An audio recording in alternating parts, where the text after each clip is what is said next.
AI.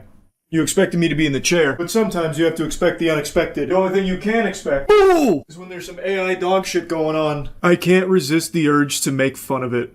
I'm in my artsy era of video making right now. That was like an A24 level intro, getting experimental. I just figured since Quentin Tarantino's lost his marbles, lost his mind, and has gone on these unhinged rants attacking beloved actors like Paul Dano and Matthew Lillard over nothing, it's up to me to pick up the mantle of delivering some creative cinematography, so I'm dipping my toes in there. Toes that Quentin Tarantino I'm not allowing to suckle on. Anyway, speaking about sucking feet, the YouTube CEO just released a statement that sucked a lot of ass, where he's defending the AI usage across the board on the platform, and even goes as far as to say that it's going to be an invaluable tool for people that lacked the skills and equipment to create videos. It will give them the ability to do so. Basically, go to YouTube Shorts and look at all of the incredible stuff that the skillless have been able to do with AI. We've been blessed, thank God. It's a topic most people have been complaining about, especially when it comes to short-form content, because all you get fed is AI gobbledygook, like actual nonsense trash, because it's the easiest thing to just fart out onto the platform. It's infinite content. And when you just scroll, most of the videos you get are AI these days. And the most viewed videos, like if you, instead of just anecdotal evidence about like most videos you get, provably some of the most viewed videos, if you go by views, are AI generated shorts. That is a bleak future, one that a lot of people have expressed their concern over, hoping that YouTube would step in and maybe do more to stop the platform just becoming a cesspool of just AI trash. Neil, on the other hand, the CEO, believes that that's actually a really good thing, because it's giving people that lacked the skills and equipment the ability to put that in front of you. Yeehaw, yippee. But even beyond that, one of the most complained about things on YouTube as a platform is how bad its moderation is, with so many people being falsely banned and shit. And also it's been revealed that AI is a big part of the moderation protocol for the platform, and it makes so many mistakes that's led to wrongful terminations that everyone with a functioning frontal lobe will tell you should never happen, because AI should never be able to be the judge, jury, and executioner. It should never have the ability to terminate a channel. There is no world where that makes sense for YouTube to just give the keys to the kingdom over to AI where it will ban people. AI should never be able to do that. If it wants to use AI for moderation, it should only be able to flag channels internally and then put that up the food chain, up the ladder, for a human being to look at. But Neil seems to have a different vision in mind based on his statement here. Let's go ahead and take a peek at what he thinks. This article mentions that YouTube is expanding their AI moderation tools, even in the midst of so many people flagging just how bad they have been and how wrong they have been across the entire platform. The article then makes a mention of just how much money this platform is bringing in, which only makes sense that they can't afford to pay more money for better tools. Instead, they just need to just have AI do it poorly for them. Neil said, however, AI will open the door for a new class of creators who previously lacked technical skills or equipment, arguing the tech will revive YouTube's early era of enthusiastic amateurs while helping the platform surface stronger content overall. That's a very interesting perspective on it all, and I feel like that's one you could only achieve by huffing endless amounts of glue to deteriorate your brain to a level of delusion that I find almost enviable. You really think that by giving these AI tools to everyone out there, what you are getting in return is the old era of YouTube of enthusiastic amateurs producing content? In what universe? It's the antithesis of that. It is the antithesis of creativity. The old era of YouTube that people look back on so fondly, the golden age, that was people just filming something in their bedroom, talking at a camera, or doing something silly, or making a skit, something like that, for the fun of creation, for the fun of being creative and just putting it out there. There was no career in it back then. It was truly just for the love of the game, the love of the sport. And somehow, he believes that these AI tools will reignite that passion, that drive. Based on what data? What we have is endless amounts of data to suggest the opposite, where when you have these tools and make it so easily accessible for people to just squeak out 30 seconds worth of AI drivel on shorts and do that 40 times a day, that's what you will get. It's just AI slop. There's a reason that term exists, because when you go on shorts or even full-length videos now, people are doing like 8 to 10 minute, completely fabricated, phony baloney, false true crime stuff is one of the bigger culprits, where they just have an AI script from ChatGPT that tells a made-up story about a made-up person who did a made-up crime. When you have that content, what there, Neil, is reminiscent of the old era of YouTube with enthusiastic amateurs creating shit. We haven't seen anything positive on YouTube as a result of these AI tools Neil speaks so highly of. They're a fucking scourge right now. Half the time, you don't even know if what you're watching is real or fake because there is so much of this content on there. I say half the time, that's an exaggeration. Point is, there is so much of this content on there, there are tons of people that are completely misled. Like with the P. Diddy trial, for example. There were entire channels dedicated to following the P. Diddy trial, and the channel, turns out, was all just AI garbage making up stories, like the whole Prince storyline and tapes that were revealed that brought down the whole P. Diddy case. All of it was fake. Yet, those channels made tons of money for the people that made the AI garbage.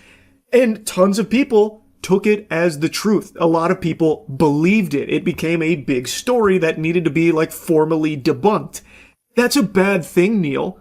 I don't know where you are seeing any positive usage of skillless creators using AI tools to bring good content to the platform.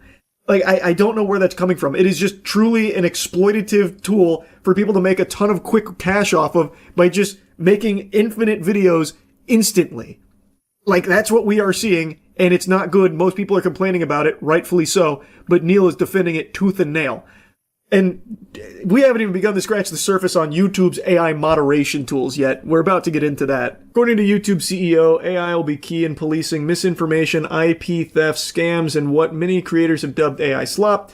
AI will make our ability to detect and enforce on violative content better, more precise, able to cope with scale, and adds that the system improves literally every week. Is that so, Neil? It improves every week? Because I just read a story today about a channel that got terminated because another channel re-uploaded their video, and YouTube's AI moderation tools took down the original creator's channel thinking that he had re-uploaded that other channel's video, even though he was the creator of it, and you let the re-uploader walk away. You punish the real person, not the imposter. The AI tools are getting better every week, huh? There is stories daily about the fuck-ups from AI moderation tools. What I do agree with him, though, is that given the scale of this platform, it would be impossible for humans to be able to police all of it. And that's something I've said from the get-go. This could be an invaluable tool in accumulating a lot of, like, potential bad actors or internal flags. But under no circumstances should AI have the ability to make a judgment call on if a channel gets terminated. It should never have the ability to issue a strike. What it should do is alert a real flesh and blood human being, an employee, God forbid, doing their job to look at what has been flagged and analyze it to see, is this actually violative content? Because right now we have so many examples of AI messing it up. It's been making big boo-boos, big whoops-a-daisies daily. And they are easily overturned once a human being is alerted to the mistake. AI shouldn't have the ability to do this in the first place. It should always come down to a person behind these calls. But Neil likes to let AI moderation run rampant. I imagine Neil would have no problem stepping down and letting AI run YouTube at some point. Am I right, Neil? It is a problem. In his interview, where all of this stems from, it really highlights just how delusional this company is under the leadership of Neil.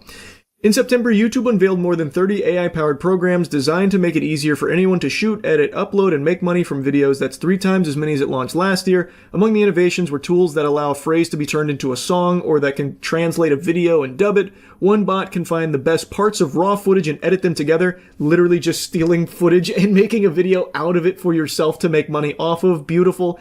Another can turn a long video into a short. All of this says YouTube is in service of helping more people become creators. Already the number one choice of dream job for young teenagers and much hoped for among Gen Z. Neil, how does any of that remind you of the old era of YouTube with people enthusiastically creating content? How?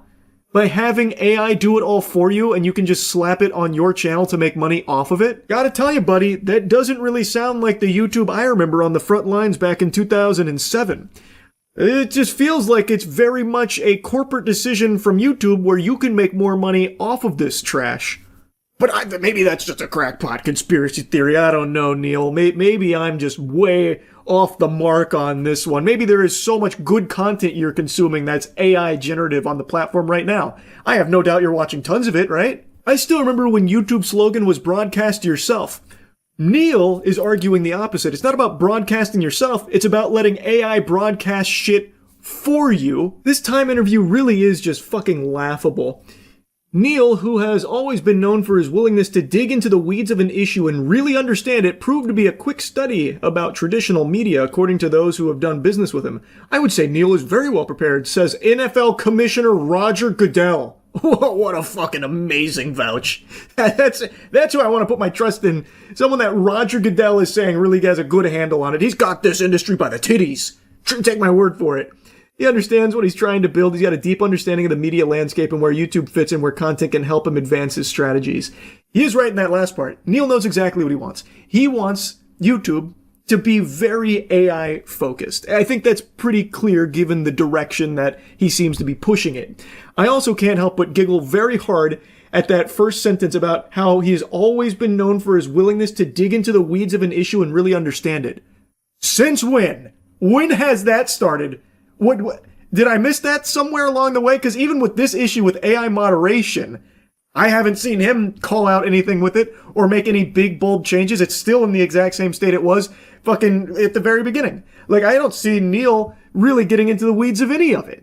Like, what are you talking about? He is a guy who's more than willing to plug his ears to it and just let it ride until there's enough of a hubbub about it on Twitter, then someone will step in and fix it for him. Now, just to give you a whole picture of what was said here in the interview, he's optimistic about the implications of AI for his company in the world, believes YouTube could see a return to the early villagey days when it was populated by a higher proportion of exuberant amateurs, which I've already completely dove into by this point, but just wanted you to see what was actually said in the article itself. AI will create an entirely new class of creators that today can't do it because they don't have the skills or they don't have the equipment. Again, they are not the ones doing it with these AI tools, Neil. It is the AI doing it for them based off of a couple of sentences. I wouldn't necessarily say that harkens back to the days of the early villagey days when YouTube was populated by a higher proportion of exuberant amateurs, Neil. It's so fucking silly. But the same rule will apply, which is there will be good content and bad content, and it will be up to YouTube and our investment in technology and algorithms to bring that to the fore. That's true, Neil. Now, can you point out some of the good AI content you're trying to describe here? Because I don't think that shit exists. It is very much the entire purpose of it to be cheap, easy, and infinite, and that is how it is being used on YouTube right now. Go on your own platform, Neil, and scroll TikToks for just 15 seconds. You're only going to be seeing a ton of trash, mostly AI. Like, come on, man. Like, snap back to reality. This is ridiculous. And at the very least, do the bare minimum of restricting AI moderation tools' ability to ban creators. That shouldn't be allowed. That should just straight up be illegal. Like, I really think that should be a fucking crime to have YouTube knowingly allowing AI, which has a very provable track record of being wrong and making mistakes, be the one to take away entire people's livelihoods like that without any human oversight. That should not be allowed under any fucking circumstances. That needs to be fixed right now, Neil. Maybe instead of doing Time magazine interviews, that should be like on the top layer of your priorities, I would hope. Because it is just unacceptable and it is out of control. It's happening daily. It's not in this perfect state you seem to think it is, and it doesn't seem like it's improving literally every single week like you say it is. Anyway, this interview made me upset, and I wanted to yap about it. That's about it. See ya. There are certain subjects I make a lot of content covering. There are just a handful of topics that always wiggle their way underneath my skin and grease my cheeks, and I can't fight the urge to yap about them, like a dog chasing a mailman just going around barking at it. And one of them, one of the biggest, is people using Christianity as a means to exploit and abuse others. Corrupt pastors that are using the faith as a tool for their own self-gain and self-interest. I find it to be vile, evil, and unforgivable. So over the years, I've made tons of videos covering these instances. And just a couple days ago, I made that video going over Robert Morris. This demon was the former spiritual advisor to Donald Trump. He was also a Texas megachurch turbo pastor who recently pled guilty to molesting a 12-year-old girl numerous times. And he only got 6 months in jail for this. He is now out of jail and will be serving the next 9.5 years on probation in his luxury property. Now, maybe you can call me short and ugly, but I gotta tell you, I'll be honest with you, sports fans, that doesn't sound like justice to me. That doesn't sound like punishment that fits the crime of molesting a 12-year-old girl numerous times. I feel like that should have been life in prison. But he got 6 months. I already blabbered about that out the wazoo, and I'm not here to just do it again. I wanted to do something a little different, because Robert Morris was Trump's former spiritual advisor. I want to show you his current spiritual advisor, because I truly think this administration is normalizing the epidemic of fake Christians that are just using the faith as a tool for their own enrichment. I believe it is full-blown, fucking full frontal, dangling right in your face, obvious blasphemy. It's not subtle, it's unapologetic. I mean, Jiminy Christmas, Trump was hawking and is still actively hawking Trump Bibles. Expensive Bibles for like 60 clams with Trump's name on them and numerous variants of it. They range in price from $60 up to $1,000, and also a little fun tiddlywink of lore here. They're printed in China.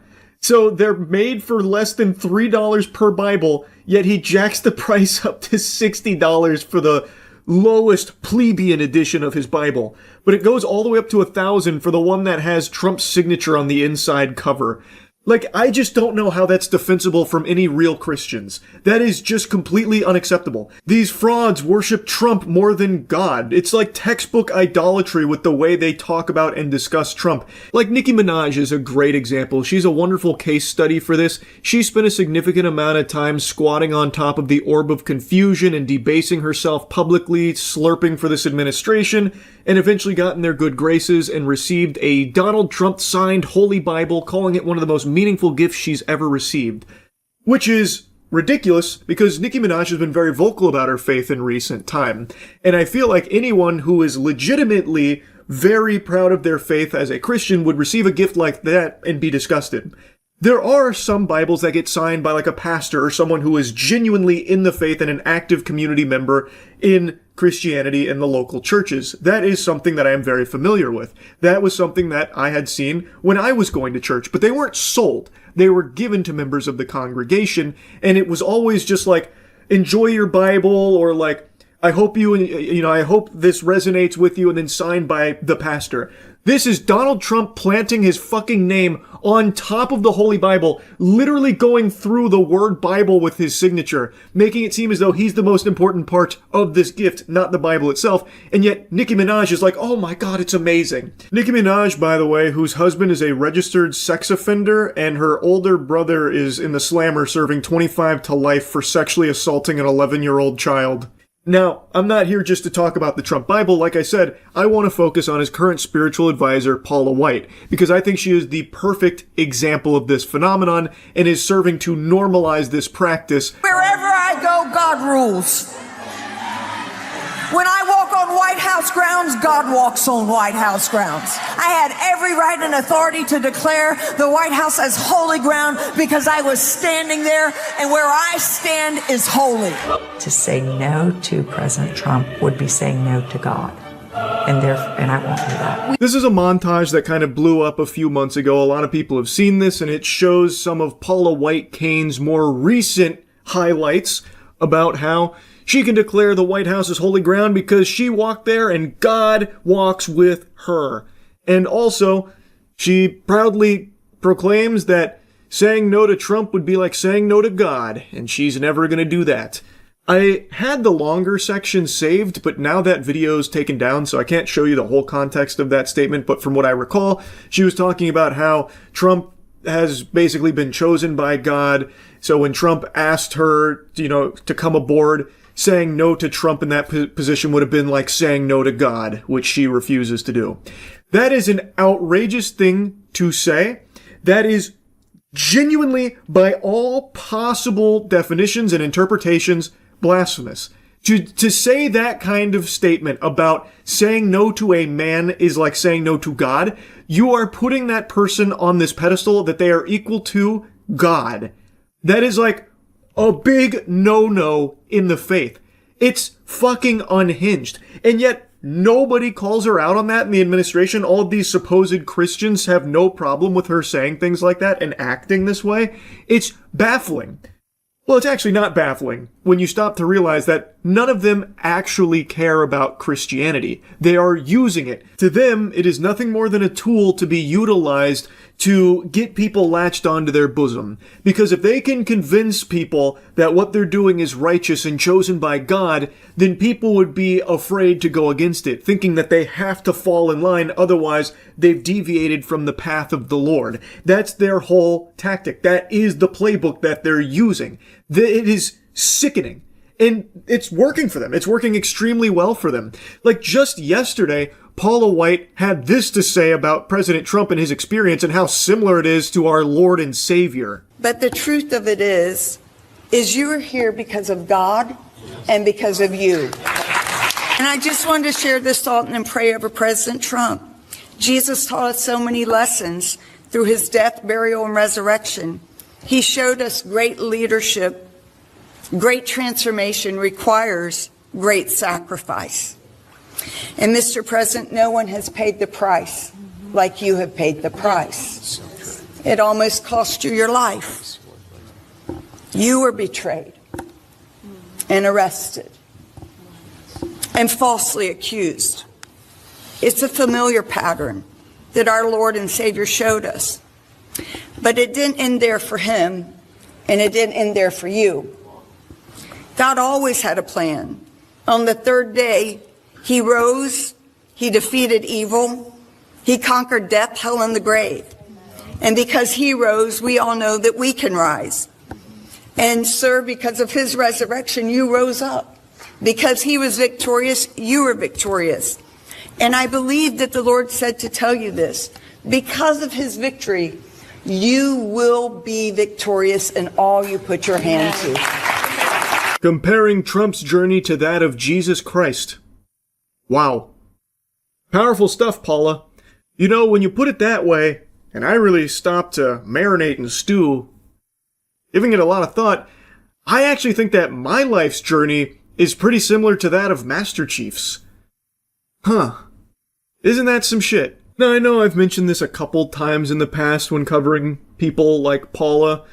I am not as spiritual as I used to be. Growing up, I was very, very religious. As I said, I got baptized twice because I was concerned that God may have been AFK for the first one, and I wanted to make sure that, he had front row seats and popcorn ready for the second one, just in case. So I came in there with the round 2 for the Jumbotron.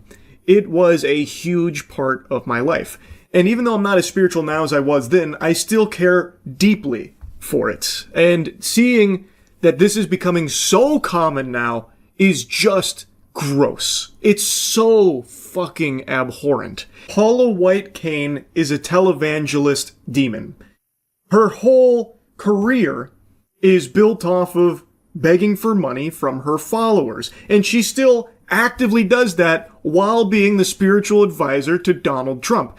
In fact, her 2026 Unleashed conference, she had this wonderful moment. Because I'm telling you, there's an anointing of release right now. I want $100,000 to come in. I want $100,000. There are 10 people that could give $10,000. There's 100 people that could give $1,000. How selfless, how noble. She wants $100,000. Fork it over. Cough it up, guys. Where's the $100,000? I know I said that she begs for money, but it's actually more accurate to say that she demands money. And she tries to present it as though if you don't give money to her, you are doing a disservice in the eyes of the Lord. This is a common tactic used by televangelists that have done this for many, many moons now. but very few of them have the same kind of power and influence that Paula White Cain does. One notable person that I'm sure a lot of you have heard of, and someone that I've made a couple videos on, is Kenneth Copeland. He is the guy who's very open about like how important it is that he has his private jet. So keep giving him money. He's the pastor and the Lord needs him to have a private jet, so give him money. Paula White Cain is cut from that same cloth. She is still actively doing this and demanding money from people in her church, and it is just disgusting. Get a check, make it payable to Paula White Ministry. There are people that are watching right now. If you say, I don't have it, give $100. Bring up a sacrificial seed. This isn't for me. This is about kids that will die without you being obedient. This is about kids who are going to be minstrels and instruments and warriors and mighty for God. This is about kids who are going to make a difference. I'm not going to take everybody's blessing. Come on. I'm going to tell you, get a seed of sacrifice. There's only 3 envelopes. I'm not moving. I'm not going to lay hands on people till you're obedient. Get out of your seat. Come on and come bring up a seed. Because I'm telling you, there's an anointing of release right now. I want $100,000. She says verbatim that there are kids that will die without you being obedient and giving her money. Oh no, the money is not about me. It's about these kids. We need the $100,000 now. If you can't afford that, the $1,000, then give $100. You gotta give something. If you don't give something, you're a bad person for it. You don't want to be a bad person, do you? Well, come give Paula White Cain some money. It is something that she has done her whole life. And I believe that when you honor God on Passover, starting on April 12th at sundown through Good Friday on the 18th and concluding on Easter Sunday, you can receive these 7 supernatural blessings for you and your house. According to Exodus 23, God will assign an angel to you. He'll be an enemy to your enemies. He'll give you prosperity. He'll take sickness away from you. He will give you long life. He'll bring increase in inheritance, and he'll give a special year of blessing. You're not doing this to get something, but you're doing it in honor to God, realizing what you can receive. For your special Passover offering of $1,000 or more as the Holy Spirit leads, you will also receive the beautiful 10-inch Waterford Crystal Cross. Don't miss your moment to release 7 supernatural blessings and provision into your life. That's right, you heard it here first. God can take your sickness away, but only if you send $1,000 to Paula White Cain first. Paula will get God on the horn and ensure that you receive these 7 blessings, but it's going to require $1,000, which is chump change compared to what you'll receive for it. It's transactional, so donate $1,000 to Paula White and receive these 7 blessings to save your life and increase your life, and also get this specialty cross. I'm confident that the people that followed Paula and Trump, and when they talk about how he's like Jesus and saying no to Trump is like saying no to God, I'm very certain these individuals have never read the Bible at all. Probably have never opened the Bible, and they just bite on to their words and accept them as truth, and that Paula and Trump are infallible because they are chosen by God. But if you ever decide to actually read the Bible yourself, you're going to see a lot of what they are demonstrating is directly frowned upon in the Bible. Most notably, Matthew 21:12. This gets brought up a lot in regards to frauds like Paula. This is when Jesus enters the temple and drives out all those who were buying and selling there. He overturned the tables of the money changers and the benches of those selling doves. He declared to them, "It is written, my house will be called a house of prayer, but you are making it a den of robbers." And depending on the versions, it changes a little bit, but the message is always the same. Jesus throws out those who use his temple as a means of profiting off of others instead of a house of worship. That is exactly what Paula and many others in this administration explicitly do, blatantly. It is corrupt, it is completely unacceptable, and unfortunately is being normalized, and it shouldn't be. So I really wanted to yap about Paula here, and yeah, that's really about it. So yeah. The only thing more powerful than my fist is my smile. It'd stop a charging elephant in its tracks with just one grin. But I won't be flexing that smile all that much today, because instead, we're going to be clowning on some more degenerates in the card collecting community. These assholes deserve some spit, and I'm gonna give it to them.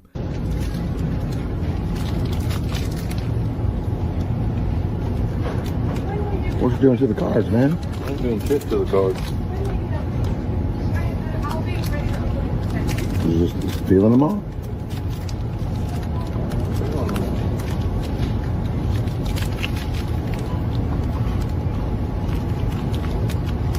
It's like you're bending them. No. What are you doing? I'm not at liberty to say. You're not at liberty to say? Nope. I don't have to talk to you. This video has been going ballistic. It's been making the rounds and everyone's been Gangnam styling on this guy. And there's a lot of confusion around what he's doing. So let me just go ahead and explain. So Bowling Ball Bill is doing a old school strategy of pack searching. So from what I can tell, he's doing two different methods. One, the flex method, and then the other is, as he's molesting the packs, he's sticking his fingernail in there to try and feel for relics. There's actually an old YouTube video that people have been resharing to show what techniques he's dusting off for this one. Whenever we talk about the flex test, this is what we're talking about. And I've got this is just base cards, because the packs that don't have anything in them, you're going to see this. And look how easily they flex. I mean, and anybody that thinks you're damaging the product, you can look. None of the cards are damaged from that flexing, even though that was, I mean, pretty good amount of flex there. But whenever you come to a pack that has a relic or jersey or anything in it, I mean, that's as much as I can flex this thing, putting the same amount of force into it. This is an ancient YouTube video. It's over 16 years old here, so this guy really consulted the Library of Alexandria for degenerate card techniques in order to try and give himself an edge in the hobby. And you have to do the swipe test to figure out if it has a relic or not. The swipe test is simple. Usually the relics are in the middle of the card somewhere. So you put your thumb on it and press down, and right here I feel an indentation, which, I mean, I know what the relics in these products look like. It's a star cut out of a shirt. But anyway, just to show you, we'll open it up, and it's the third one. Cody Rhodes.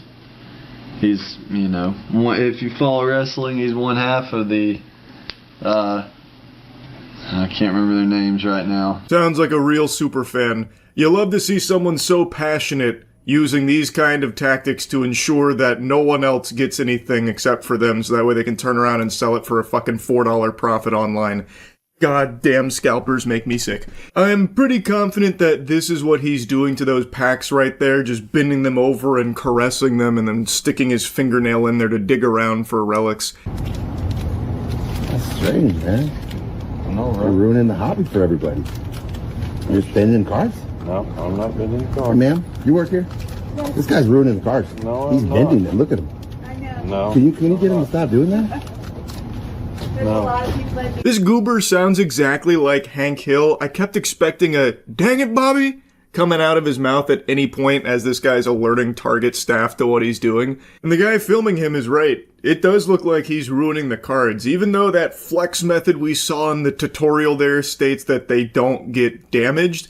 This guy looks like he's hardcore fondling those packs. In a couple of these explorations he's doing there with the flexibility, he's got that shit like the Kama Sutra. Like, he was like seriously bending a couple of them from the look of things. He insists that he's not, but refuses to reveal the Krabby Patty secret formula, explain what he's doing here and why. And, you know, he really tries to retreat into his shell in hopes that the guy will stop filming at some point and staff won't bother him. But luckily, it's not exactly how things went. Bend the cards and ruin them? I'm not ruining the cards, dude. You can't do that. I'm not. You gotta have ruining somebody the kick him out. You can't. I'm filming it. Good. You can't do that. Oh, are you okay? You can't do that. No, but He's ruining the cards. No, I'm not. He's ruining your product. go and talk to me. He's putting his fingernails in them. He's denting them. No, I'm Look at not. him. No. What are you doing then? I You need asset protection over here right now. Seriously. You need asset protection over here right now. He's ruining your I cards. am not. Yes, you are. No, I'm not. You're putting your fingernails in them. That's No, ruining them. He keeps saying, "No, I am not," as we are actively watching him do it on camera. You're putting your fingernails into it. No, I am not. Dang it, Bobby. No, I am not. As he is still doing it while staring this man directly in the face. He is looking right down the pipe of this camera while he's doing it and saying, "Nope, not doing that." I don't know why he's even trying that angle. He is dreadfully failing the persuasion check. We can all see what's happening, and he is still actively probing every single fucking pack that he can get his grubby mitts on.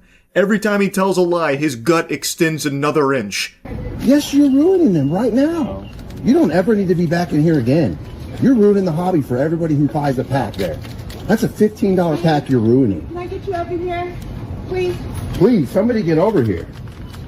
You're a pain in the ass, you know that? You're a bitch for doing that. You're ruining the cards, man. No, I'm not. This is a hobby that people spend their money on, and you're ruining it. I'm not ruining Yes, you are. No, I'm not. Then what are you doing? If you're not ruining the cards, then what are you doing? Checking for hits? That's even worse. Look at this, man. You're the worst kind of human there is. These are kids that are going to buy this. Children. This ain't a kid's hobby anymore. You know that. But this is what kids do. They buy this. This is not a kid's hobby. He just ruined all the I cards. did not. This guy is the epitome of the scalper mindset. This guy is the actual fucking mascot for how scalpers think. Across all TCGs, Pokemon, One Piece, and the sports card scalpers, they all have this disgusting view of it where, yeah, maybe it was a hobby for kids at some point, but it is no longer now. We run these streets and it's serious business. So you've got fights breaking out over Pokemon cards, and you have fucking degenerate loser worms like this just rolling up there and now pack searching everything to ensure that only they can get the hits so they can hoard it like smog and sit on all this gold and flip it for like an extra $5 on Facebook Marketplace or whatnot. It's so embarrassing and cringe. And he just says it out loud. He says, this isn't a hobby for kids anymore. You know that. That's what they all believe. And unfortunately, they're right. They have completely kicked kids out of the fucking hobby of Pokemon cards and One Piece and sports cards. So like they can't even get in here anymore unless they bring like, fucking boxing gloves and get ready to square up with assholes like this, fucking greaseballs like this. It's so sad. It's so pathetic. And he's just openly stating it proudly. And again, that is how scalpers think. This is what scalpers look like and how they behave. He just put them all down and used his fingernail, and I recorded the whole thing. We gotta get him out of here. He's just ruined all these mosaic cards. Put them all down and then started denting them with his fingernails. Look at his fingernail. Look at the fingernail on this man. Look at this. You are just a terrible human. Jiminy Christmas, those fingernails. Holy Toledo. He's got claws on him. It's like Lady Deathstrike from X-Men 2. I had to look up the name of that character, by the way. I couldn't remember what she was called there. But yeah, his fingernails are extremely long, and I imagine it's for two things. Coke and pack searching at Target. He is transforming his body into being the ultimate conduit for scouting the hits from packs in Target and doing lines. Really are. There's going to be, this is the price point. This is the price points that kids come in here and buy it at. This is not a kid's hobby. Oh, it doesn't matter what you think. This is the price point the parents will let them do it, and you just ruined them all. Look at you, man. You're a terrible person. You know that? Creep. Terrible. Oh, shit. World Star, he just fucking beat him down verbally there by calling him a creep. Because he was filming you being a deplorable fucking loser. Oh, nice one, dude. It's so out of control. I hope people continue to film these scalpers and shame them publicly for it, so that way it can then be posted online and everyone can continue to clown on them, because that's exactly what needs to happen. We need to bring shame to these scalpers to hopefully be a deterrent for more people doing this kind of garbage like this fucking slob here is doing. It's just so trash. It has ruined every single TCG hobby, ruining sports cards collecting. It's just so ridiculous. And God damn it, I think this asshole came over and put an eyelash in my eye now too, because now my eye's bothering me. Anyway though, that's really about it. So yeah. I'm pretty sure I never made a review on Peacemaker Season 1, so I'm going to do that now briefly. I liked it. So with that out of the way, let's talk about Season 2, because the finale just aired. And I'm going to tell you something, sports fans. Brains were made for thinking, and boy howdy do I have thoughts. There's good and bad. The finale bad. I'm just going to rip the Band-Aid off right now. There's going to be spoilers here. I'm going to be talking about spoilers. This is your fair warning. All right, let's begin. Season 2 is very different than Season 1. At least I feel like it is. Season 1 was all about getting you to care about Peacemaker. This is a character most people had never heard of until the Suicide Squad rolls around, and then James Gunn gave you this character that most people wouldn't wipe their fucking ass with, and then all of a sudden tried to get you to care for him. Which is a tall order considering you had seen Peacemaker kill a beloved character in the Suicide Squad movie. Yet he takes a risk, makes Peacemaker the front man, and John Cena, who is a talented actor but never really showcased like deep chops for an emotionally complex character until this. In Season 1 of Peacemaker, I really bought into him. He had so much going on. A guy who had grown up under the guidance of some evil people and had done some heinous things, all in the name of what he believed was justice. Peace. He said it best. If every grain of sand on a beach was a dick, he would suck each and every one of them if it meant peace would, fall upon the world or whatever. Like, he truly believed that what he was doing was for the better of the world. But everyone can see, the viewers, he's a bad guy. And throughout Season 1, you see him start to change subtly, slowly, but he changes in a big, big, big way. He gets friends, and these friends are just as complex and just as fucked up as he is, and together they end up saving the world. It's a really good season, I felt. I thought it was exciting, and it did a great job getting you invested in these characters that you've never heard of. Season 2 now dives deeper outside of Peacemaker, and now you're seeing significantly more of Amelia Harcourt. She, I would actually say, is kind of the main character of the season. We get a lot of fleshing out of everything that's kind of fucked up in her life, and she can't get the job that she's basically done her whole life, and it's their whole reason for living is being, the secret agent that goes on missions for the fate of the country, fighting for her country, and she can't do that anymore after the events of Season 1. So now she's just fucking cruising bars, getting into fights. And we see a lot of what happens in Season 2 through Amelia Harcourt's eyes. It's not like POV, I'm not talking like fucking Cloverfield or anything here, but like, we are following it through Amelia Harcourt going through it. But that's not to say that Peacemaker fully takes a back seat or anything, like he is still very present. He's going through a lot. So Season 2, he is now really exploring the dimension access that he has. There is a quantum unfolding space, which you're introduced to in Season 1, and in this season, he's now exploring, and he happens to stumble upon a dimension that's extremely similar to our world, except his brother's alive. And his dad actually cares about him. And everybody loves Peacemaker. They view him as like the superhero. That guy is the shit. And he's never had anything like that. Love, adoration, and it's something he's always wanted. Season 2 drives home just how badly he wants to be accepted, how badly he wants to be a hero. And then he finds this dimension, and immediately he kills his doppelganger. He kills the Peacemaker of that dimension. It's actually amazing. It's a really good sequence. And now he's flip-flopping back and forth between these worlds. And I think that's super cool. Eagly as well. Eagly has a lot going on. Eagly has his own fucking story arc where he battles against a man who believes eagle are beaked vermin that must be exterminated from the country to save us from a curse. It's fucking, like, I actually really liked that a lot. It's goofy, but it was, like, exciting, actually. Eagly versus that hunter. That was fun. I do like them exploring these characters deeper, and Season 2 is, start to finish, basically just about these characters becoming even more inseparable and even tighter. Chris, Peacemaker, is under surveillance because they don't trust him. They get a blip when he's using that quantum unfolding space in the different dimensions, so now they're investigating him and they're about to swoop in and try and take control of it. That's like the main big bad motivator here. Rick Flag Sr. has taken over and obviously holds a grudge against Peacemaker and wants an excuse to kill him. So the 11th Street kids work together to try and, keep Peacemaker safe and help him deal with everything that he is experiencing, with everything that's happening in the other dimension, all that kind of stuff. And most of it's played off comedically. I actually think the comedy in Season 2 is better than in Season 1. Especially a new character they introduced, Flurry. He had me giggling hard. So that was a nice treat. And most of what I'm saying here are things I liked about it. Like, I think these are positive aspects. I do think they did a good job with these characters.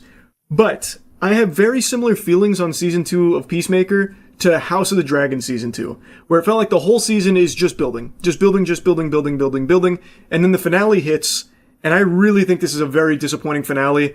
I was streaming tonight, and a lot of people were saying the same thing about like how let down they were by the finale, because the finale is basically just setting up for the events that are going to follow either in a later season or in another DCU movie. It is purely a season that gets the framework set up for the next thing. You don't really feel like a sense of closure or a sense of like a big accomplishment. Like season 1 feels like a complete package. Like it clearly sets up for more, but at the end of season 1, a lot was accomplished. Here, it's mainly just these characters get closer and Peacemaker and Amelia start to recognize their love for one another. Like things happen, but there's no real sense of like anything, huge or any kind of like big resolution. It ends with Chris getting trapped on another world. And that's it. And the finale is mainly just a music video. You spend more time listening to bands in the finale than you do watching a show, really. So, like, it is disappointing. And it feels like the journey here didn't really have a conclusion. And that the journey was really the friends we made along the way. Like, full stop. Like, that is unironically kind of the experience of season 2. So it's just underwhelming that it builds to things that don't even get concluded in the show. Like, it just sets up the pieces on the board and nothing else. Like, and I understand, like, getting ready for the next phase and moving down the line with more DC projects and needing to make this fit in and getting it rolling. But, like I said, with season 1, it still felt like it accomplished that while giving you a complete experience in the season, where it felt like things were happening. Season 2 also, like, it doesn't have a whole lot of action, which is fine because it does good character work. I think the writing is solid around the characters for the most part. But, like, there isn't a whole lot of Peacemaker doing things. Actually, I'm pretty sure Peacemaker only has 2 scenes in the entire season of him actually, like, fighting. One of them is he fights his doppelganger. It's a very brief encounter, but it's fun. And the other is when he's saving the day in another dimension, in that alternate world where he's the hero. I can't think of any other instance of him even battling or doing anything. Actually, that's not true. He fought Judo Master, again, very briefly in the forest when he was running away. It's like he just didn't get a whole lot to do, and that's kind of the same song and dance for every other character, outside of, like, developing them further as, like, friends and, all the fucked up baggage that they're carrying and learning to come to terms with it and move forward and be stronger from it. Outside of, like, those character struggles, there's not a whole lot of things the characters get to do, like, actively do. So overall, it's just a little disappointing, especially considering the note that season 2 leaves off on with the finale. The finale is, like, shockingly weak. So, I didn't dislike season 2, like, I still did enjoy it. It's not bad, but it is, I don't know, it feels a little undercooked. Like, there was definitely a better meal that could have been served with all of the things that they had, like, all of the ingredients.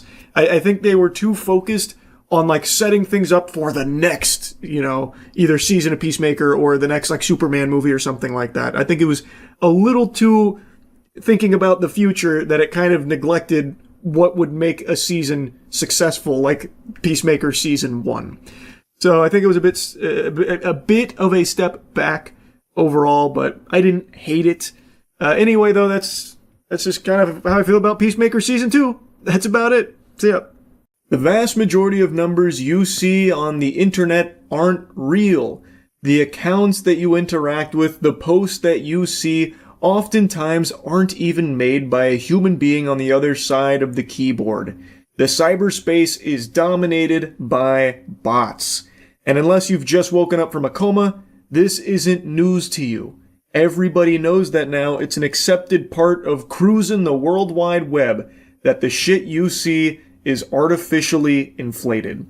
And it's become a huge yapping point, a massive topic, specifically dead internet theory, and diving even deeper into the minutia of bots, cannonballing into the deep end of the pool, you will find viewbots, a topic that often gets very aggressive and accusatory because it is so prevalent across streams, in particular on Twitch, on YouTube, on Kick. Streamers of all shapes and sizes are often using viewbots to boost their numbers. It's not some big conspiracy. It's not deep state propaganda or anything like that. It is a provable, real thing that platforms just don't seem to be taking any real action on at all. I could right now go live on Twitch openly stating I'm view-botting it out the wazoo to fucking 20k viewers, and maybe the worst that would happen is I get like a 24-hour suspension from Twitch. They don't care. They made that push like a year ago about getting bots off the platform, but that lasted for what, 2 fucking days?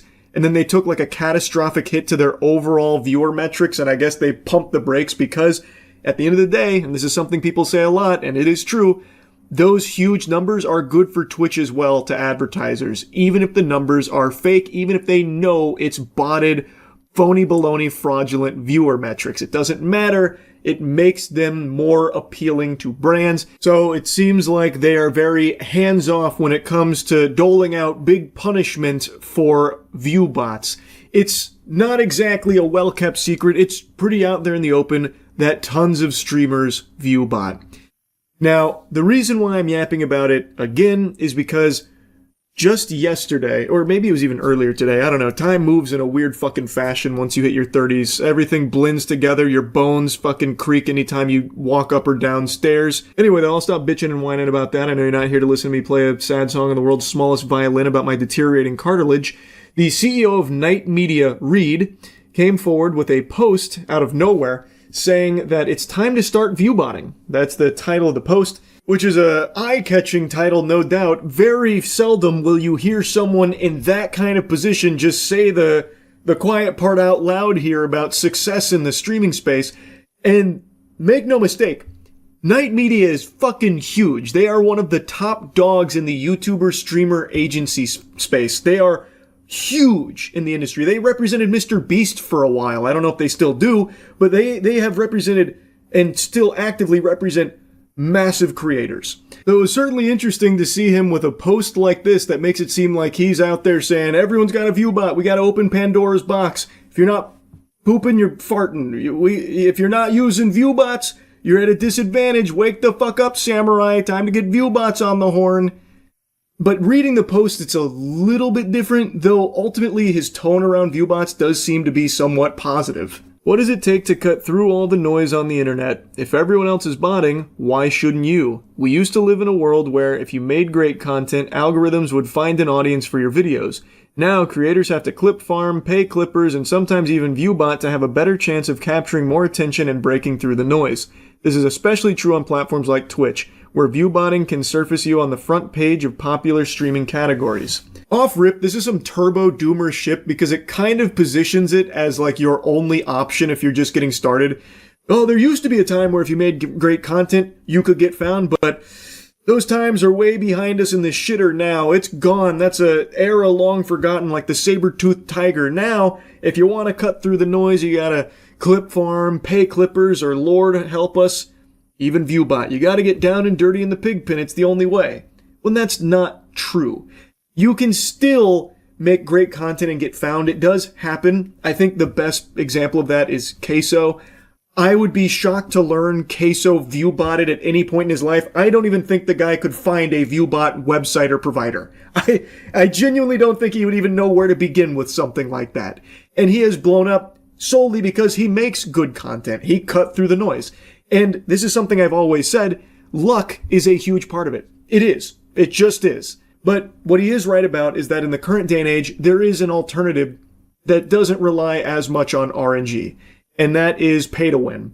You can stand a better chance of standing out in the oversaturation of content creation by paying for viewbots to float your stream to the top of categories, or pay for viewbots on other socials where you're spamming clips from your streams so you could boost up numbers on, you know, a wacky moment or something and have it like explode elsewhere because you inflated the numbers through viewbots, so then people could find your stream and maybe organically grow it that way, but you still viewbotted in order to boost a clip that led people to the stream. Like, there are paths that don't rely as much on luck, because if you just have money to start and just start buying views, it does help put you in front of more eyes. It's something that's very common, especially on Twitter. But at the end of the day, I just don't like this mentality that Reed kind of encapsulates here of, well, everyone else is cheating, so I should too. And he's trying to make like a strong argument that everyone else is doing it. Content alone, it could be the most slapping, banging content ever. It's not good enough. It's all about the distribution method now, which is dominated through bots and shit like that. So really, you gotta think about this strategy of using bots. I just don't like how he's positioning bots as a strategy instead of calling it what it really is, which is cheating. Like, yes, you can gamify the distribution and shit through bots. Everyone fucking knows that. But I just don't think it's something that should be outwardly encouraged. And it's really weird that the CEO of Night Media, one of the biggest agencies in the space, especially for streamers, is having this kind of viewpoint. Like, his title isn't exactly indicative of his thoughts, because he does say, like, this is a problem, this is an exploit, but he speaks about it like, this exploit exists, so you have to use this now. It's like, you really should, like, almost that it's a necessity. And I just don't like that perspective, nor that mentality. I just think there's a reason why this topic on viewbots is always so passionate from so many people, because viewbots fucking suck. Nobody likes that. It is just a completely dog shit norm right now. And I don't think it needs to be even more normalized. But it's not some requirement or anything like that. Reed then goes on to make a mention of advertisers and viewbots. Do advertisers have any way of tracking botted engagement, and why isn't Twitch cracking down on this at all? Those are two really good questions. The answer to do advertisers have a way of tracking botted engagement is a big, nobody fucking knows. My gut tells me there's no way advertisers would have any clue, because how would they? How would they distinguish between authentic and real viewers through just a number plastered on a stream? It'd be entirely on Twitch to take care of the bots and get that number to be where it's like the authentic viewers and not just like, fraudulent ones. I don't see how they could ever possibly know what's real and what's fake based on just the publicly available information. And I doubt Twitch is behind the scenes saying, okay, so your advertisement was played in front of 1 million concurrent viewers over the course of this campaign. Of that, about 15K were real human beings. We really appreciate your business. Like, I highly doubt that fucking happens, right? Like, it doesn't happen on a streamer basis with sponsors either. So, like, if a streamer is botting his stream up to, like, 5K, but really he only has, like, 1,000 real viewers there, and he works with a brand, and he sells to this brand at the 5K concurrent viewers, he's making a lot of extra money versus if he sold at his real 1K, and now the brand gets put in front of what they believe is 5,000 people, but is actually 4,000 bots with only 1,000 real people there. So maybe the campaign only sees them make like 3 fucking sales. Like, man, Perry Poutine Gotcha Game only got 3 clicks through this guy's stream, even though he has 5K concurrent viewers. What's going on here? And then you can maybe speculate and surmise that, okay, he's botting. But then you'd also never really know for sure, because you could also say like, okay, maybe his community's just not interested in this gotcha game. These brands, I don't think have any idea, is the point I'm making. I don't see how they would. It's entirely on Twitch to combat the bots, and I don't think there's a way or a tool that these brands have access to that normal people don't, that lets them see real versus fake viewers. And then to Reed's second question about why does Twitch not crack down on it, I think everyone knows, because Twitch also benefits from these hugely inflated numbers. They see a lot of upside to these massive numbers being housed on Twitch. I think that's pretty clear. Probably don't need to dive any deeper on that. And it is something that he starts to tackle in his next section here about platforms needing to take action. He goes on to talk about, how prevalent the botting problem is, as well as the reluctance from platforms to act on it, believing that the more views there are, the better things look for advertisers, which many people agree with. And again, that probably is the simple truth of it. If these numbers are huge, the platforms are probably very happy, because then it's more appealing to advertisers. It could end up with more money to the platform itself. I think it really is that simple. Now, it's this section that ties directly into the eye-catching title that he used here for this piece. If everyone else is doing it, should you? I would never explicitly say you should bot your views on Twitch, other than in the title of this article. But the reality is, if you're not view botting and everyone else is, you're at a disadvantage. When you're competing in a category where you're buried if you don't have 500 plus viewers, Maybe shifting your strategy to paying clippers and buying bots helps a streamer break through.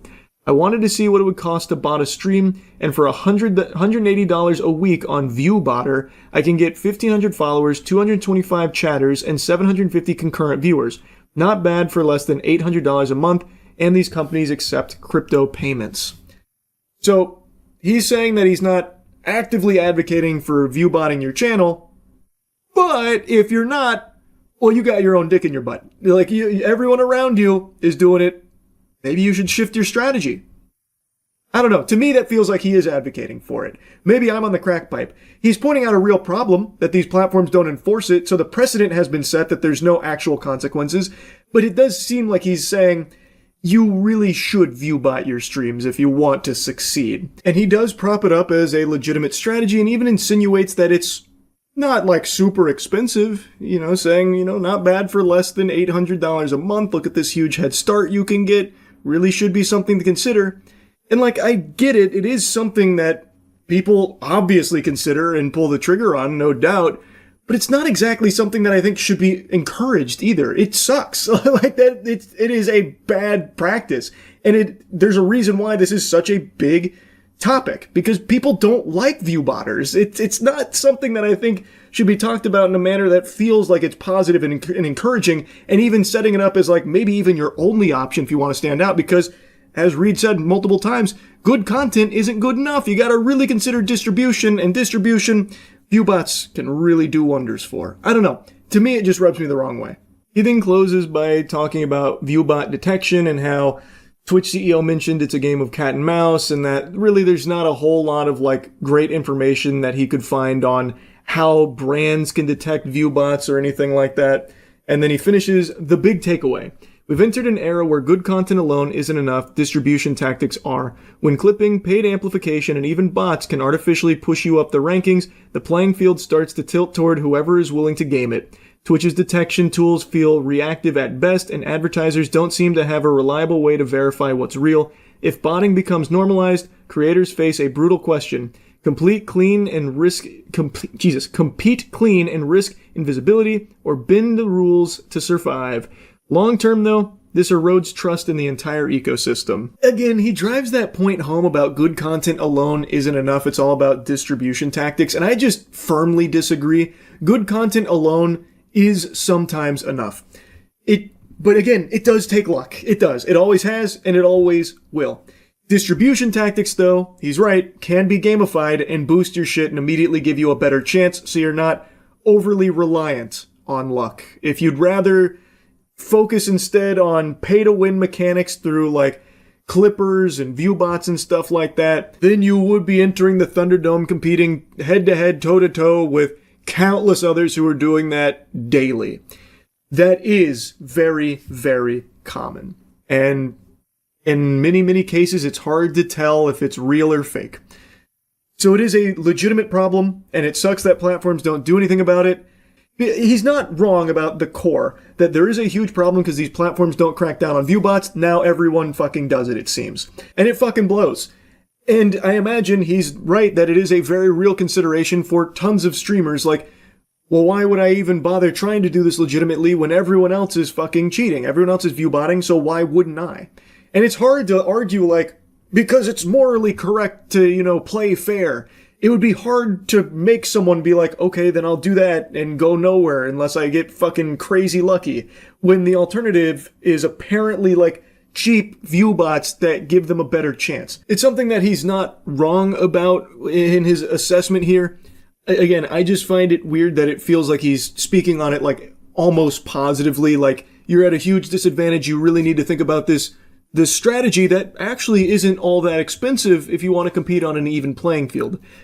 Because at the end of the day, I don't think viewbots are something that should be encouraged. I don't think it should be twisted to the point where people consider viewbots like a strategy as opposed to just cheating. Because viewbots are bad for everyone. There's a reason why it's such a passionate topic for so many people. Because it sucks. It sucks for the people that aren't doing it, and it sucks for viewers too. Viewbots are just shitty overall, genuinely. So, it's not something that I'd like to see more people start being yeah, let's start really thinking about doing more viewbotting, as if there's not already enough. So anyway, this was a very interesting post, to say the least, and I just wanted to yap about it. That's really about it. See ya. It's rare that I can't yap up a wacky intro, but learning about this menace has left me stunned. I just saw this video from EWU Body Cams about this guy that would hide cameras in like every bathroom on the planet, it seems like. I wouldn't be surprised if he's got hidden cameras in my own porcelain throne territory there. Like he's infiltrated my domain and is filming me. I'm calling because we just received an anonymous tip that someone has a camera in our employee bathroom and is uploading videos online. You still haven't raised my charges. Where's our charges? You're not supposed to be judgmental to anybody's crimes, by the way. What the hell is even that? You're not supposed to be judgmental of crimes?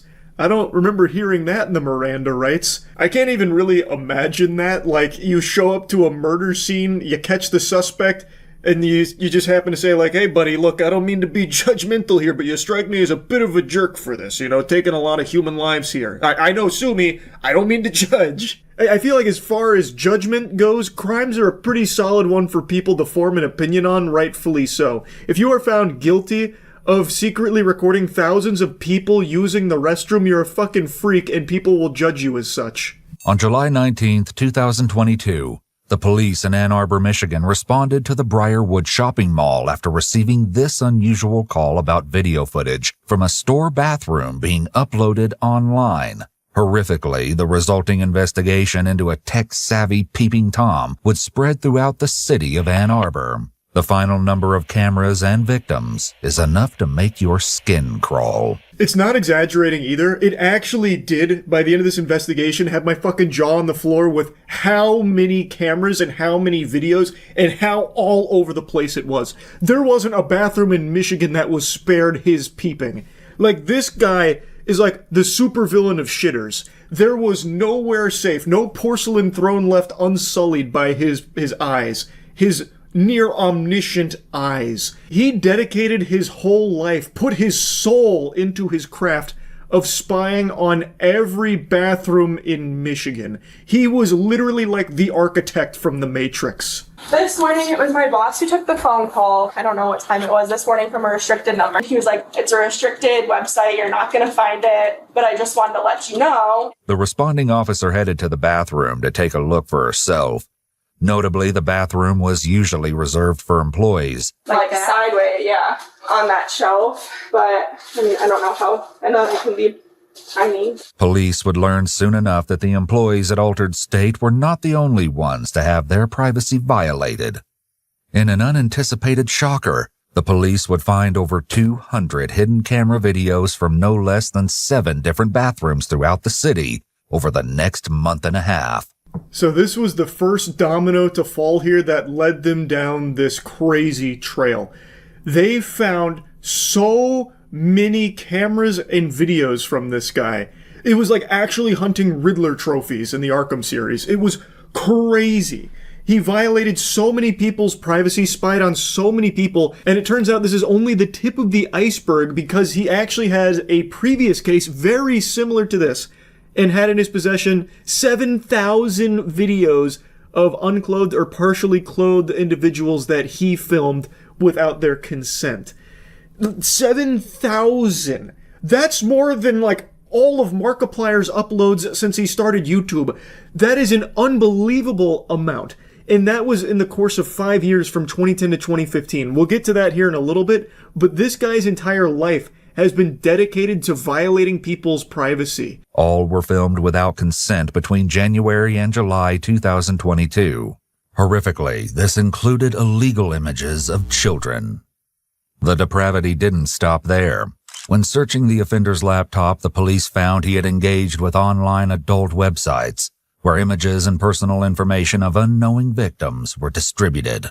Police suspected the culprit intended to participate in such exchanges after they found additional images of the victims taken from social media downloaded to his laptop. Just when you thought it couldn't get worse. So, it's pretty clear he was also sharing these with other fucking evil creeps out there, and was even distributing personal information of the people that he would identify through these hidden cameras. So, from the sound of things, he would broadcast this onto restricted websites, and additionally, he also had illegal images of children, This guy is legitimate evil. Even though the anonymous caller believed the video he saw was a live stream, he could have been mistaken. The working theory was that the culprit could have put the camera up at the start of a shift and then taken it home to upload the footage. So back to what started this whole trail of breadcrumbs that they followed was an anonymous caller tipped them off that at this altered state in this restroom, there was a live stream of people using that bathroom, of course being non-consensually filmed. And so officer went to the scene. They searched high and low for a camera, but they couldn't find it. But they did see that a lot had been adjusted and moved around. So it's not that they completely disregarded this as just some kind of phony baloney nonsense. It's one of those things where they started speculating, well, maybe it wasn't a live stream. Maybe they had taken the camera home and uploaded the footage to those sites, and the caller was just mistaken, thinking that it was live. Something else the anonymous caller said prevented the current lack of evidence from stonewalling the investigation. The man fitting the caller's description was 36-year-old Eric Deshaun Morton. This was not his first run-in with police. But everyone said he was going to the bathroom a lot last night, and they thought that he just was trying to not work. It seemed likely that Eric was up to something far more nefarious than just slacking. Yeah, jacking. This disgusting asshole has an entire history of doing shit like this. The anonymous caller was telling them about someone that could have been behind it, and the person they described fit this man's description. So they looked into him a bit. They were talking about how the previous night he was going to the bathroom a lot. I guess he drank way too much soda, so he just had the big-time pee-pee, a lot of urine in his bladder. But they speculated, this is probably when he was setting up the camera or tending to the camera. Especially when the manager added that he made a habit of using the ladies' restroom rather than the men's room. When he was previously asked about this, Eric made the excuse that he used the ladies' room because it was stocked with gloves, which he said he liked to wear while he worked. A bulletproof defense right there. It's watertight. Man rolled a 20 on the charisma check. That was impressive. So he had a habit of using the ladies' room, and his reason for it was, well, they have gloves there. I like gloves. Checkmate. Damn, his story checks out. This guy's good. After learning that Eric's son was present, the officers decided to uncuff him. They escorted his son outside to play and brought out some snacks to keep the child occupied while the search progressed. A pen camera containing a micro SD card was connected via USB. When going through one of the bedrooms, they found a small black bag containing more hidden cameras, some of which were like the pen camera found in the living room. Computer forensics experts discovered his stash of more than 200 secretly recorded videos of people using the bathroom. Unsurprisingly, the authorities didn't necessarily buy the excuse he used for the ladies' room being the really nice gloves that they have stocked in there, so they ended up getting a search warrant. They then arrived at his abode. He mentioned his son was there, so they brought his son outside to play while they searched the house. While searching, they found tons of hidden cameras. They even found a pin camera that was actively plugged into a computer. So you had all these Mission Impossible doodads and gadgets, all of which used for surveillance, hidden surveillance. And they confiscated some packages and a lot of this for evidence. And then eventually, the forensics experts found his stash, which was 200 videos of people using the bathroom. Which, maybe there's a perfectly valid explanation. Maybe he was just checking to make sure they weren't doing back-to-front wiping, because, that in and of itself is a sin. Maybe he was just looking out for people's well-being, ensuring proper wiping technique, Maybe there's a perfectly justifiable excuse that he was secretly recording all of these people. Authorities got an arrest warrant. They went to his other job at a hotel and arrested him there, which surprisingly was not his first run-in with the authorities. In fact, in 2015, he was arrested for very similar things. He'd previously been arrested back in 2015, coincidentally by some of the same officers. In May 2015, Eric was arrested after a woman caught him filming her through a peephole while she used a porta-potty.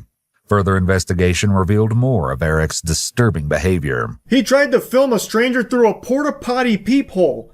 I didn't even know porta-potties had peepholes. I'm assuming he custom built that himself, fucking threw a glory hole in there and used it to film people. Or maybe he, like, built his own, like, sound stage that looked like a porta potty so it could film people. I don't know. It's fucking crazy, though. The lunacy knows no bounds. And he would actually proudly post about shit on Twitter, too.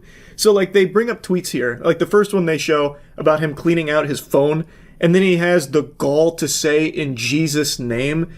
In 2022, Eric was confronted by a coworker who found a camera disguised as a phone charger in the women's restroom. It was plugged in and facing the toilet. Eric insisted it was a regular phone charger and fled with the device. Unsurprisingly, he was fired from his job. I'm assuming this footage they're showing comes from his Twitter, or maybe like he had a TikTok account where he's doing this loser shit like Naruto running while doing a 360. I have no idea.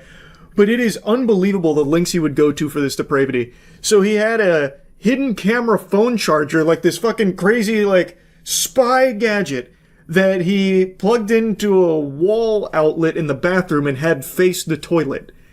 Like, you can't trust any household objects in Michigan while this guy was on the loose. I didn't realize technology reached the point where we could disguise phone chargers as hidden cameras. So good on the astute observer that happened to pick up on that and then confronted him about it, which of course he denied, and then he snatched it away and Naruto ran off into the distance. But, like, it's just crazy. Like, there was nothing sacred in bathrooms across Michigan. You think that that's a skid mark in the toilet from a previous poop? Nope. Actually, a hidden camera from Eric. You think your parents are actually your parents? Nope. Actually, DARPA drones that Eric designed for the sole purpose of trying to convince you to go to the bathroom so they could spy on you for Eric's hard drive. It's unbelievable how many cameras he was setting up in bathrooms across the entire area. The case escalated to a whole new level when the police found an appalling 7,000 videos of unclothed or partially clothed people in Eric's possession. Some had even been recorded in a private residence. They also found images taken up women's skirts, which suggested he had a camera device attached to his shoe. This particular unpleasant collection dated all the way back to 2010. 7,000 videos, and also turns out he was a notorious upskirt pervert creep. He put a camera on his shoes so he could take those pictures, and I'm guessing by that tweet would even post it on Twitter. Like, he would publicly post the upskirts, it seems, or at least some of them. What? Also, it turns out he was arrested in 2006, but that one had actually been scrubbed from the records. That shit was like the cloning planet from Star Wars. Like, it had just been removed from the archives because of a program to try and help young first-time offenders or something like that. Anyway, he posted his $100,000 bail. He did get picked up again later. Turns out him getting arrested didn't mean shit to him. In fact, through some of what they recovered, they were able to actually figure out the timing of a good chunk of it, and some of it he had recorded after being discharged the same day. So he just kind of viewed getting arrested as like a nuisance. It wasn't actually a deterrent or anything for him. It was just kind of like a bump in the road, like he hit a pothole. So now all of a sudden he would have less videos that day, but he still went right back to it the second he had the ability to. It's fucking nuts. And then, in the back of the police car, this is where that clip in the beginning comes from. He then tries like a bunch of like weird conversational tactics and gotchas to try and like, I don't know, strengthen his case of innocence while in the back. And that eventually leads him to stating that the officer is not supposed to be judgmental of crime. So now he starts to try and lecture the officer on morality. You're not supposed to be judgmental to anybody's crimes, by the way. I need your badge number, by the way. I didn't do anything. I don't know what you're talking about. No, when I say I do worse, when you say I do worse stuff when I was getting in the car. No, when you said you're not supposed to do that. Don't fight. I said, you're right. It's worse. Yeah, but you're not supposed to do that. Why am I not? Because you're not supposed to judge crimes. You're supposed to be. Okay. What are you talking about? All right, man. Not exactly Phoenix Wright, but a very interesting tactic to try nonetheless. You judged my crime. I'm going to need your badge number. You're not allowed to do that. And the officer's like, what the fuck are you talking about? Didn't even do that. In 2024, Eric was convicted of 13 felonies. Eric was sentenced to 8 to 20 years and will not be eligible for parole until 2030.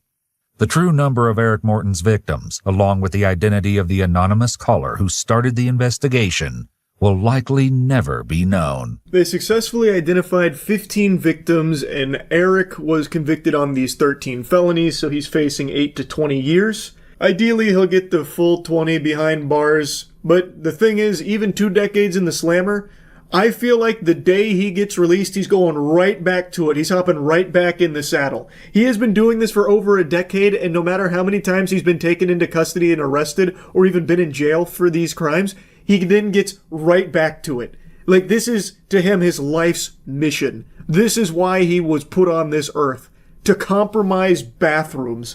It's fucking sickening. Anyway, though, I wanted to just talk about this a little bit. This story just had me stunned. So yeah, that's really about it. See ya.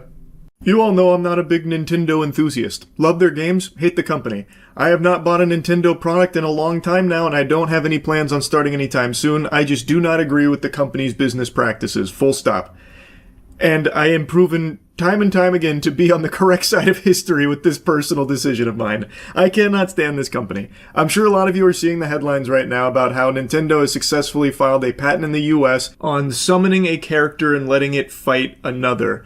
Basically, the media is claiming that this patent is going to stop other games from having summoning that will allow the summon to follow you and fight others for you, which is a very basic gameplay mechanic for tons and tons and tons of games. Summoning has been a staple in gaming since the beginning of time, since the first couple of cavemen banging stones together, thinking of video games in his head. Summoning has just always been there. Obviously, this is laser focused on PAL World because Nintendo is deep on that case. They're pulling out all the stops. I wouldn't be surprised if they tried to recruit God Almighty to come down and smite PAL World HQ for the sin of stepping on Pokemon's creature-catching toes. But tons of people are worried with the way that the patent is currently filed that this will hit things far beyond just creature-catching games. It will hit tons of products that have summoning as a mechanic, which is a very basic gameplay element. So things like Final Fantasy, Shin Megami Tensei, Persona, or even classes in video games that use pets and minions. So like Diablo with Necromancy, World of Warcraft with Hunter, where you'd summon your pets to go attack the bad guys, that kind of thing. They believe that this patent is also potentially going to have ramifications on that, which again is a very basic gameplay element that games have used for decades. And I've now read through the patent, suffered through all of those pages because I could not believe that this would even be something that could be successfully filed because it's unenforceable. Like, you can't expect every game that uses summoning to now not be able to do that because they'd, be fucking suckling off the teat of Nintendo's patent. There's just no world where that would actually go through properly. It couldn't. And after the agonizing misery of going through all of these pages, which at times feel unnecessarily bloated in explanations, especially their background, like, Jesus Christ, you could have boiled that down to like a page or two. Like, holy shit, that's like me explaining a peanut butter and jelly in like fucking 2,000 words. But like, I went through all of this. And it seems like a lot of it is pretty specific, though I do think there is wiggle room for some broad interpretations of the filing. It seems like what they are specifically claiming are kind of pretty like laser guided on PAL World itself. It seems like they're mainly just using patents as a weapon solely for PAL World. But I do think it opens the door that there could be some problems down the line in other avenues, but I would be very surprised to see this patent actually having an effect on any games currently out there that aren't PAL World, which I still think is just dog shit. And I hate this direction Nintendo takes these days where they patent everything. Everything Nintendo has ever used in a game, Nintendo now wants to patent to stop others from even thinking about exploring creative options with those kind of mechanics. I think that is so anti-creative expression, and it is stifling to creativity in this medium. I think it super sucks. So even if this is specific enough to only hurt PAL World, I still think this is fucking horrible overall, where anytime there's a game that they have issue with, they'll just patent things around it, so that way they can more effectively take them down. So let's go ahead and take a deeper dive here into exactly what they've now registered, what Nintendo owns entirely that no one else can touch anymore. This is their holy grail mechanics. Performing control of moving a player character on a field in a virtual space based on a moving operation input. Performing control of causing a sub-character to appear on the field based on a first operation input. And when an enemy character is placed at a location where the sub-character is caused to appear, controlling a battle between the sub-character and the enemy character by a first mode in which the battle proceeds based on an operation input, and when the enemy character is not placed at the location where the sub-character is caused to appear, starting automatic control of automatically moving the sub-character that has appeared, and performing control of moving the sub-character in a predetermined direction on the field, based on a second operation input, and when the enemy character is placed at a location of a designation, controlling a battle between the sub-character and the enemy character by a second mode in which the battle automatically proceeds. I know that jargon can be a little confusing and hard to understand exactly what it's saying. Unfortunately, that's just how a lot of patent filings sound, like somebody overdosing while trying to explain string theory. This article kind of breaks it down into like what exactly it means. So like, move character in virtual space, summon character, call it sub-character, by which means it's not the player character, for example, a little monster like a Pokemon that the player has at its disposal. Then there's alternating scenarios here where the sub-character is summoned in a place where there's already a character, so then it will fight, and then it is summoned in a place where there is not another character, so it doesn't fight immediately. The final step is about sending the sub-character in a direction, then letting an automatic battle ensue with another character. Then if you look at their flowchart, they have like the entire thing broken down here about the field processing. You move character, control enemy character, they come in contact. Basically it goes through what a battle looks like. So then throwing motion instruction, and then it goes through their checks. Is there selection target? And then if there is, sub-character will appear. Sub-character fights. Basically, if you read through this, it is like the Pokemon formula. This may be a look at the Krabby Patty and what goes on it here, but this isn't actually overly relevant to the patent and their claims in it. This is them laying out their flow as examples of their processing and how all of it plays out. That is not what they are specifically targeting. So that's figures 18 through 22, and they're shown as an example of how their processing is executed in these games. But the patent isn't aiming to just patent everything you read in that flowchart. Reading through this patent, it is looking at these sub-characters that get summoned, and if they are summoned on top of an enemy in a persistent environment, it will automatically fight the enemy. If it is summoned when there is no enemy present, it will follow the player around performing autonomous actions, that kind of thing. Specifically, I believe it would be manual versus automatic. So if a game has both manual and automatic battling for these summons, then these would apply. So like, if you're summoned skeletons or something as a necromancer, if there are no enemies, they will go find one and then automatically fight it, I believe, would then be an application. Again, it is pretty confusing, but what they are listing here with their Pokemon flow is just examples of what, like, they have and what they aim to protect through these patents. The claims are the important parts of what they are filing, which many are interpreting as pretty broad. And there is room that it could be viewed broadly. Yes, it seems like it looks to, put the lock and key on Nintendo's toys so no one ever gets to play with them again. But the way that you can read this filing does apply to more than just, like, the creature catching aspect of Nintendo Pokemon games and stuff like that. Like, I can understand confusion because it is confusing. It is weird. It is messy. And this is entirely uncalled for and unnecessary. And even, again, if it is specific to Power World alone, this threat of a patent that Nintendo owns around summoning and certain things with summoning might just be a deterrent from someone else out there looking to explore a creature catching game or a game that uses some kind of summoning mechanics in, like, a container. Because Nintendo now has, like, the Pokeballs and, like, creatures held in something that you throw. Like, them just having so many patents that they squat on and them being as litigious and aggressive as they are, that in and of itself can just be a weapon. Like, that fear of Nintendo coming at you legally for one of your gameplay ideas that maybe doesn't have anything to do with, like, Pokemon, but it could still fall under their interpretation of a patent, that now they don't want to, like, mess around with that idea anymore because they can't afford to get sued by Nintendo. Them just having all of these patents that are applying to broad ideas, even if they are specific enough in the actual filing, is still just scary to a lot of developers, I imagine, that can't afford to be targeted and attacked by Nintendo, even if they haven't done anything wrong. So they might not even take the chance of making that game.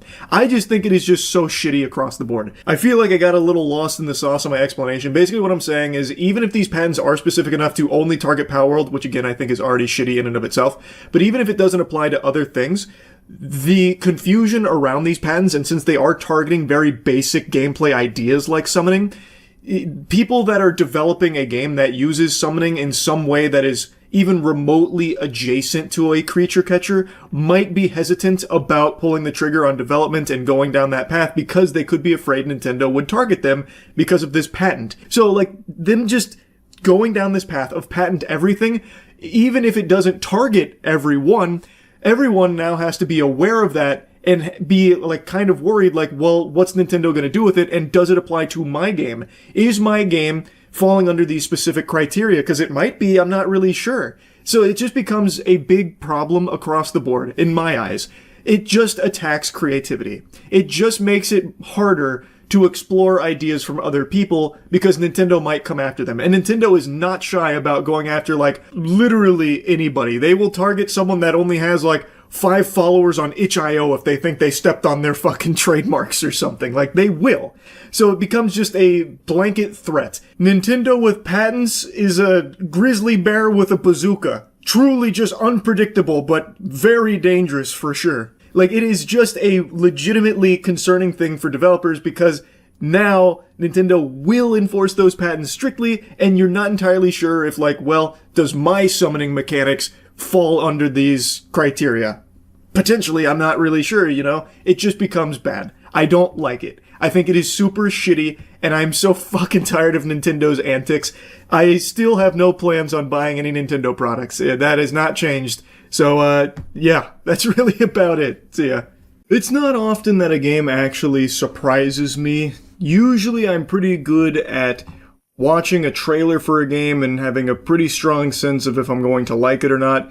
I always do approach them with open mind and open cheeks. I'm always willing to be, you know, proven wrong on my preconceptions coming in, whether it's positive or negative. If there's something I think I'm going to love but ends up being trash, I'm more than willing to take that on the chin, or vice versa. If there's something I go in expecting abominable dog shit, but then I get served a wonderful, tasty cuisine, I don't just stubbornly stick and cling to what I expected going in. Point is, like your mother's legs, I'm always open. It's very rare, though, for a game to completely blindside me. And that's what just happened with High on Life 2. I fucking hated the first High on Life. I despised it. There was pretty much nothing in that game I liked other than the idea behind the guns, because it reminded me of Oddworld. But everything sucked major ass. It sucked farts through a crazy straw. I couldn't stand playing it. It was janky. It was boring. The writing didn't make me laugh. None of the characters ever shut the fuck up for even a second. It was just unrelenting cringe, and I just felt like the game overall was a snooze fest. I didn't like anything about the first High on Life. And High on Life 2 gets announced, and it looked a little better, but I thought for sure there's no way this was going to win me over. There's no way I was going to like it. But since I play like every game ever made for my gaming channel, I give all of them a fair shake. I, of course, checked out High on Life 2. Much to my delight, the game actually slaps. But it has one unforgivable sin, and if you've seen any of the reviews, you already know what I'm going to mention: the performance. The performance of High on Life 2 for the vast majority of players is unforgivable. It shouldn't have released in this state. For a lot of players, it doesn't even work. And that is completely unacceptable. They should have given this a little bit more time to bake in order to iron out those performance issues that so many players have been having. I've read that they've gotten a little better for some people, but still that doesn't excuse releasing a broken product. So that, of course, is a non-starter for a very good reason for a lot of people. I, however, did not have those performance issues outside of like the occasional stuttering and 1 or 2 crashes. So I got lucky in that regard, but I also have a fucking monster of a PC. So I want to give you my thoughts on it, and if you want to see the whole playthrough, it's up on Moist Critical Gaming. Go subscribe. Basically every game ever made, I'm playing over there. Anyway, High on Life 2 is such a significant improvement in every possible area over the first one. It is much more fun to play, and I think the main thing that contributes to that is their emphasis on movement. So in High on Life 2, you have a skateboard. You get it very, very early. And the skateboard is fun. It is fast. It gives you movement options. You get air dash. You get grinds and shit. There's a lot that you can do with the skateboard that makes the movement feel very, very fast, which is great. But it's not just that that's an improvement. So let's take it from the top. So I actually cared about the story and the characters in this one, which I would have never expected going into this because I hated every character in the first High on Life. But somehow in this one, it works. They had like a complete overhaul of their approach to writing characters and writing jokes and just the world around High on Life 2. And it works so much better. The way I describe this game is a modern 360 title. Every second I spent playing High on Life 2, I felt like I was in middle school again playing the Xbox 360 with some kind of wacky, zany game. It was really, really creative, especially its boss fights. Like, there is a boss in here that shrinks down to Ant-Man size, and you have to follow him by following his coffee stains that he leaves behind, which isn't the most creative part, but what happens is, when you do take down his health bar, you do, throw him up against the lockers and shake him down for his lunch money. He has a phase 2, but not in the way you think. He infiltrates the game itself. So what he does is he gets inside of your suit, and your suit is your UI, it's your menu. So now you as the player have to fight him in your suit, meaning you fight him throughout your menus. So like he's fucking around with your sliders and stuff, and you have to like fight him with hitting him with the slider. He's messing around with like character dialogue because there's an option to turn it up or off, which that's a great quality of life feature there. And he turns it to ultra, so you immediately just start like, you get panicked because the last thing you want is every character to go back to like High on Life 1 level where they won't shut the fuck up. And he's like exploiting that, and you have to like fight him to stop him from doing that. It is so creative. And then there's so many like mini games in that fight. So like there's a section where you have to like chase him through like your face mask, and the only way to get him is like you have to stab yourself in the eye with knifey. And you're literally stabbing yourself while he's playing basically Donkey Kong. It's really creative is what I'm saying. They actually went kind of whole hog into just, fuck it, we're just going to send the silliest ideas and hopefully people like it. And I really appreciated that. I really like the vibe of just, here's a crazy little wacky boss fight with mechanics that really come out of nowhere and don't make any sense in a lot of cases, but are really fun to engage with like a ton of tiny little mini games within the fight. I really appreciated the creativity of things like that. And like I said, the story is already better. The characters don't talk as much, and the writing on them is better, so it's not as nauseating, it's not as eye-rolling. That's not to say everything hits. There's a lot of shits. There's a lot of jokes in here that definitely don't land, but for the most part, it's a lot better. It's a huge improvement in its writing. And another huge improvement is its gameplay. Like, it is much tighter. High on Life 1, I thought, was so janky and so slow, it was just a slog every time you got into a gunfight. Here, it's really enjoyable. They don't really change the formula all that much or anything, but with the addition of the skateboard making it faster, and also just the guns being fun to use here, like I think there's a lot of like creativity with the guns. Of course, you have like the trick hole things that you can use that change the way that you approach a fight. So like Creature, for example, you mind control an enemy, he'll fight with you for a while, and you shoot out his, like, kids that'll do damage and, like, start fighting the enemies for you. And you're skateboarding around the whole time, and you can fling your skateboard at people to hit them with it and do damage. The melee is kind of non-existent. Like, there's not a whole lot to do with melee. You just swing knifey sometimes for a little bit of damage, so it's not like there's, like, a big, emphasis on melee or anything. But overall, the gunplay was better, the gameplay was tighter, and it was faster. So it's just a huge improvement across the board in its gameplay. Now, I do want to make it clear that doesn't mean that it's like the best gunplay you'll ever play in your life, but it is good. Like, it's above serviceable. Like, I enjoyed fighting things in the game. But it's very bare bones, and enemy variety is kind of non-existent, so you're fighting the same enemies a million times over and over and over again. And the upgrades you get for your guns are mainly like ammo count, damage count, and then there are occasionally like a couple of like tweaks to the guns that you can find through upgrades, which are, appreciated. But for the most part, it's very simple stuff. Like, there's nothing overly deep about its gameplay or its mechanics. It's all very simple, but it's done well enough that it's enjoyable. Another nice thing about the game is there's quite a bit to do. So I spent 9 hours on it, and I only did one side quest. I didn't do like a whole lot of exploring or side quests. I did like a little bit, but not much.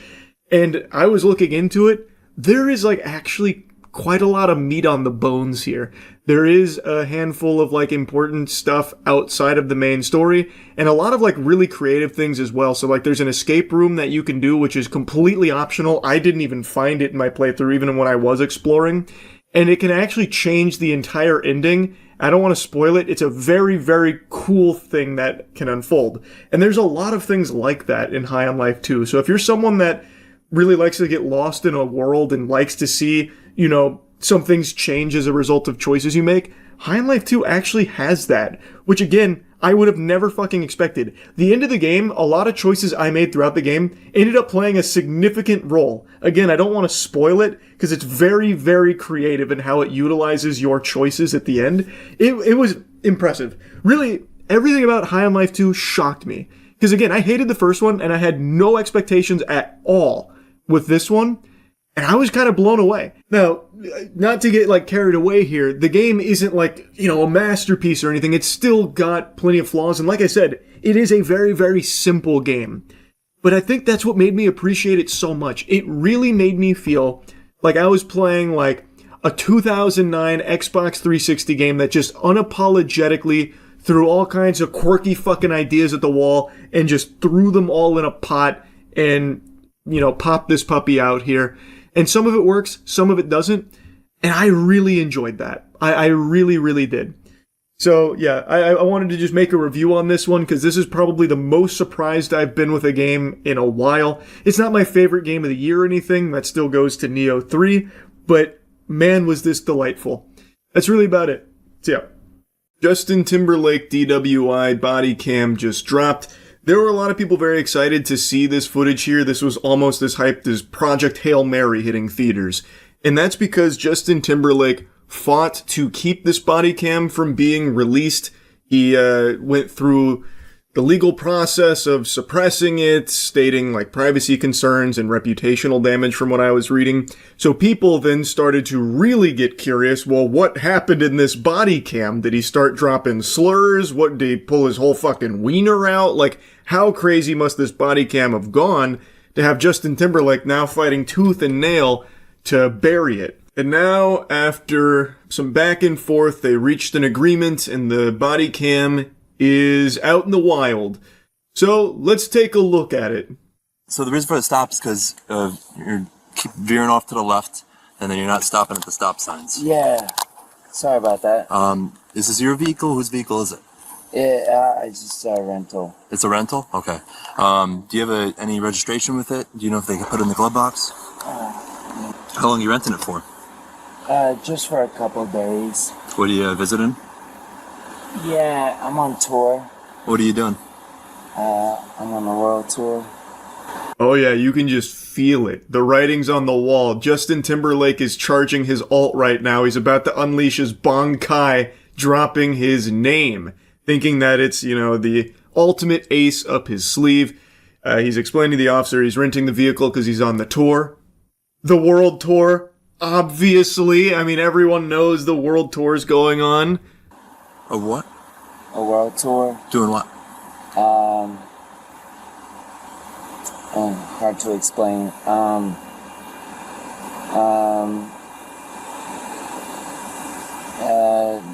world tour. I'm Justin Timberlake. What's your name? Justin Timberlake. You are Justin Timberlake? Yeah. Do you have a license with you? Yeah, I do. There it is. He alted. I'm Justin Timberlake. Now, it does seem like he didn't want to utilize his noble phantasm there, releasing his name like that. It feels like he was trying not to, but couldn't figure out any other way of explaining the world tour. So then he says, I'm Justin Timberlake. And I'm guessing he was expecting the officer to get down on his hands and knees and start kissing his feet. My apologies, Mr. Timberlake. I had no idea. I couldn't say, I can't wait for the world tour. Can I get some tickets? But that's not exactly how it unfolded. I also don't really understand why it was so hard for him to explain what the world tour that he referenced is. How difficult is it to say that he is a performer?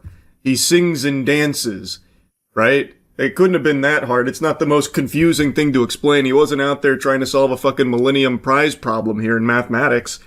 Unless Justin Timberlake believes that he's much more than a singer and a dancer. He's I'm an artist. In fact, I don't even like that nomenclature. I'm something of a divine creator of entertainment. So I'm finding it a struggle to explain this world tour to you. So, Justin Timberlake, perhaps you've heard of me? And then when we do this, just like you're doing right now, arms, feet together, arms by your side. You're doing it just now. I'm just going to re-explain it before we continue, okay? Arms by your side, feet together, and then you're going to keep your head straight and just keep your head straight. Only follow with your eyes, okay? Okay. You understand that? All right. Yes, sir.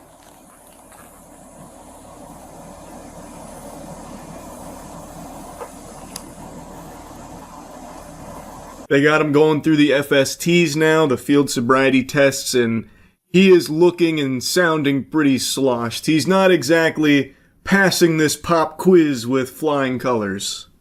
Put your left foot on this imaginary line. This one? Yep. And put your right foot in front of your left. And what you're going to do, you're going to stand just like this. Left foot on the line, right foot right in front of your left.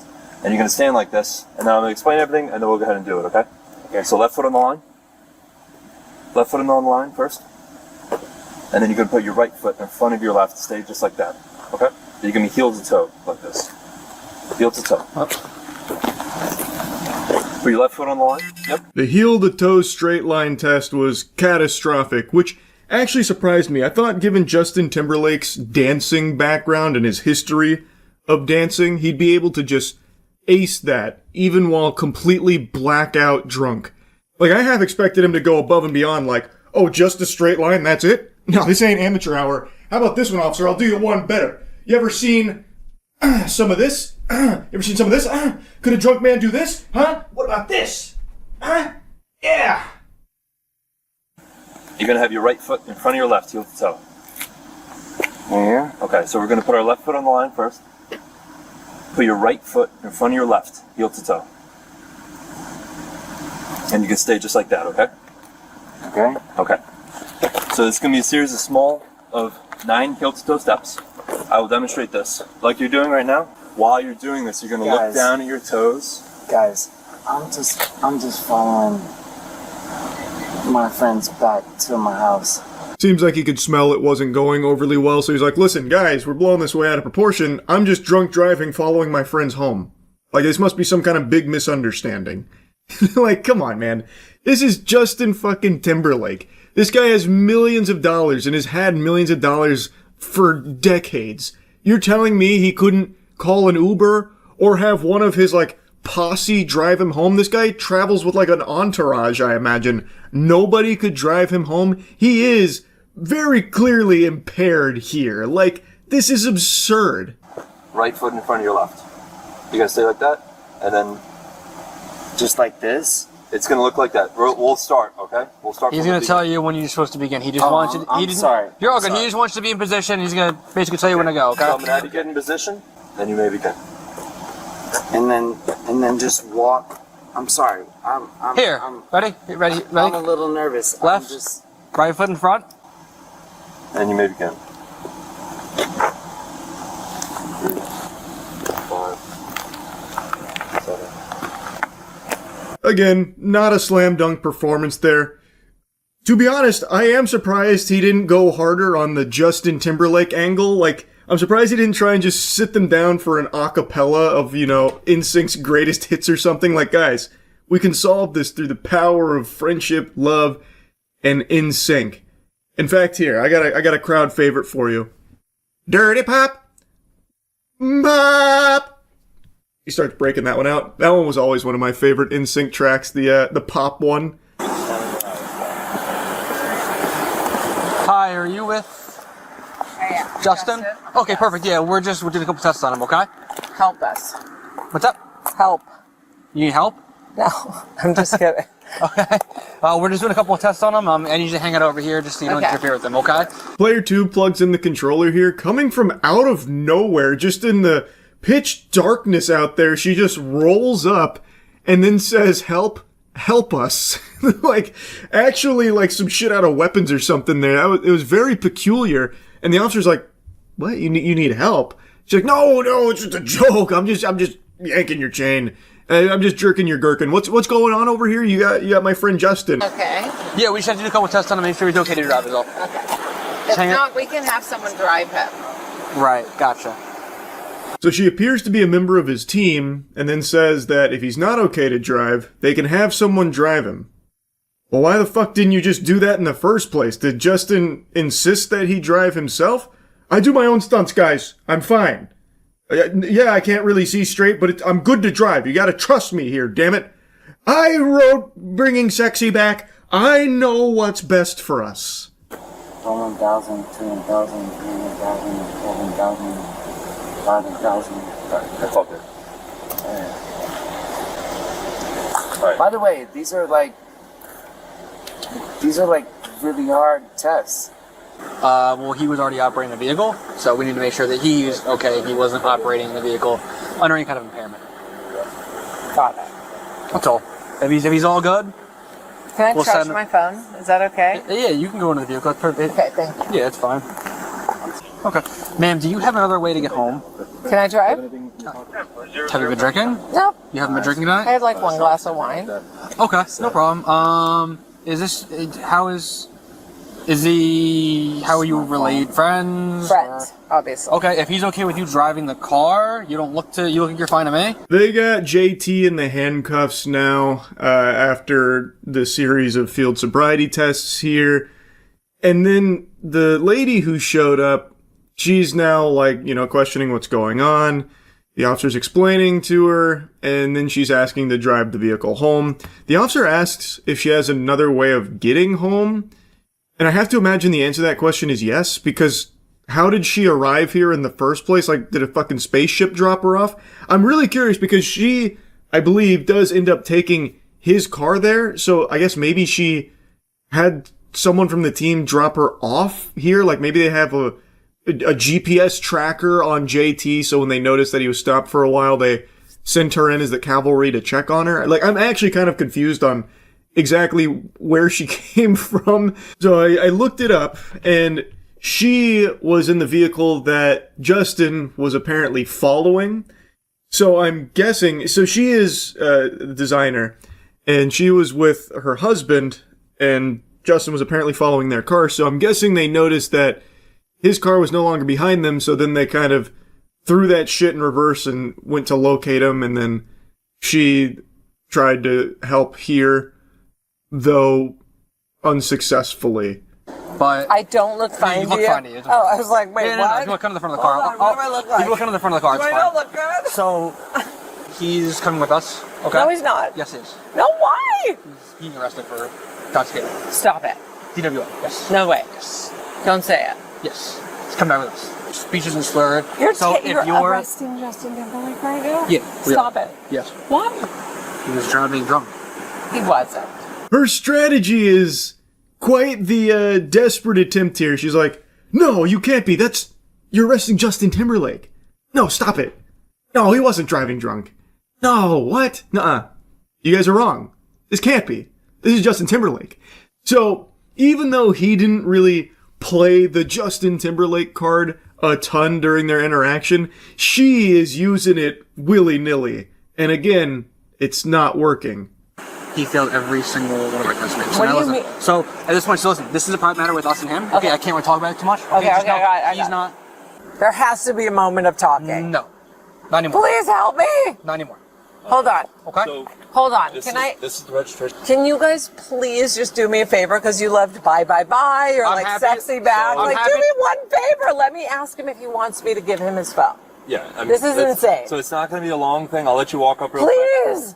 Listen, Help. listen, Okay. listen. Take a breath, I'll okay? let you walk up real quick. She did it. She dropped some track names. Guys, Bye Bye Bye, Sexy Back, we all loved it. So you're gonna help me out here, right? We're gonna get this solved. And the guy's like, okay, look, you can go talk to him. And as he is like saying like, okay, look, she's like, please, help! Like, come on. So she's starting to get kind of rowdy here about the whole thing. But they do let her go talk to Justin about his phone specifically.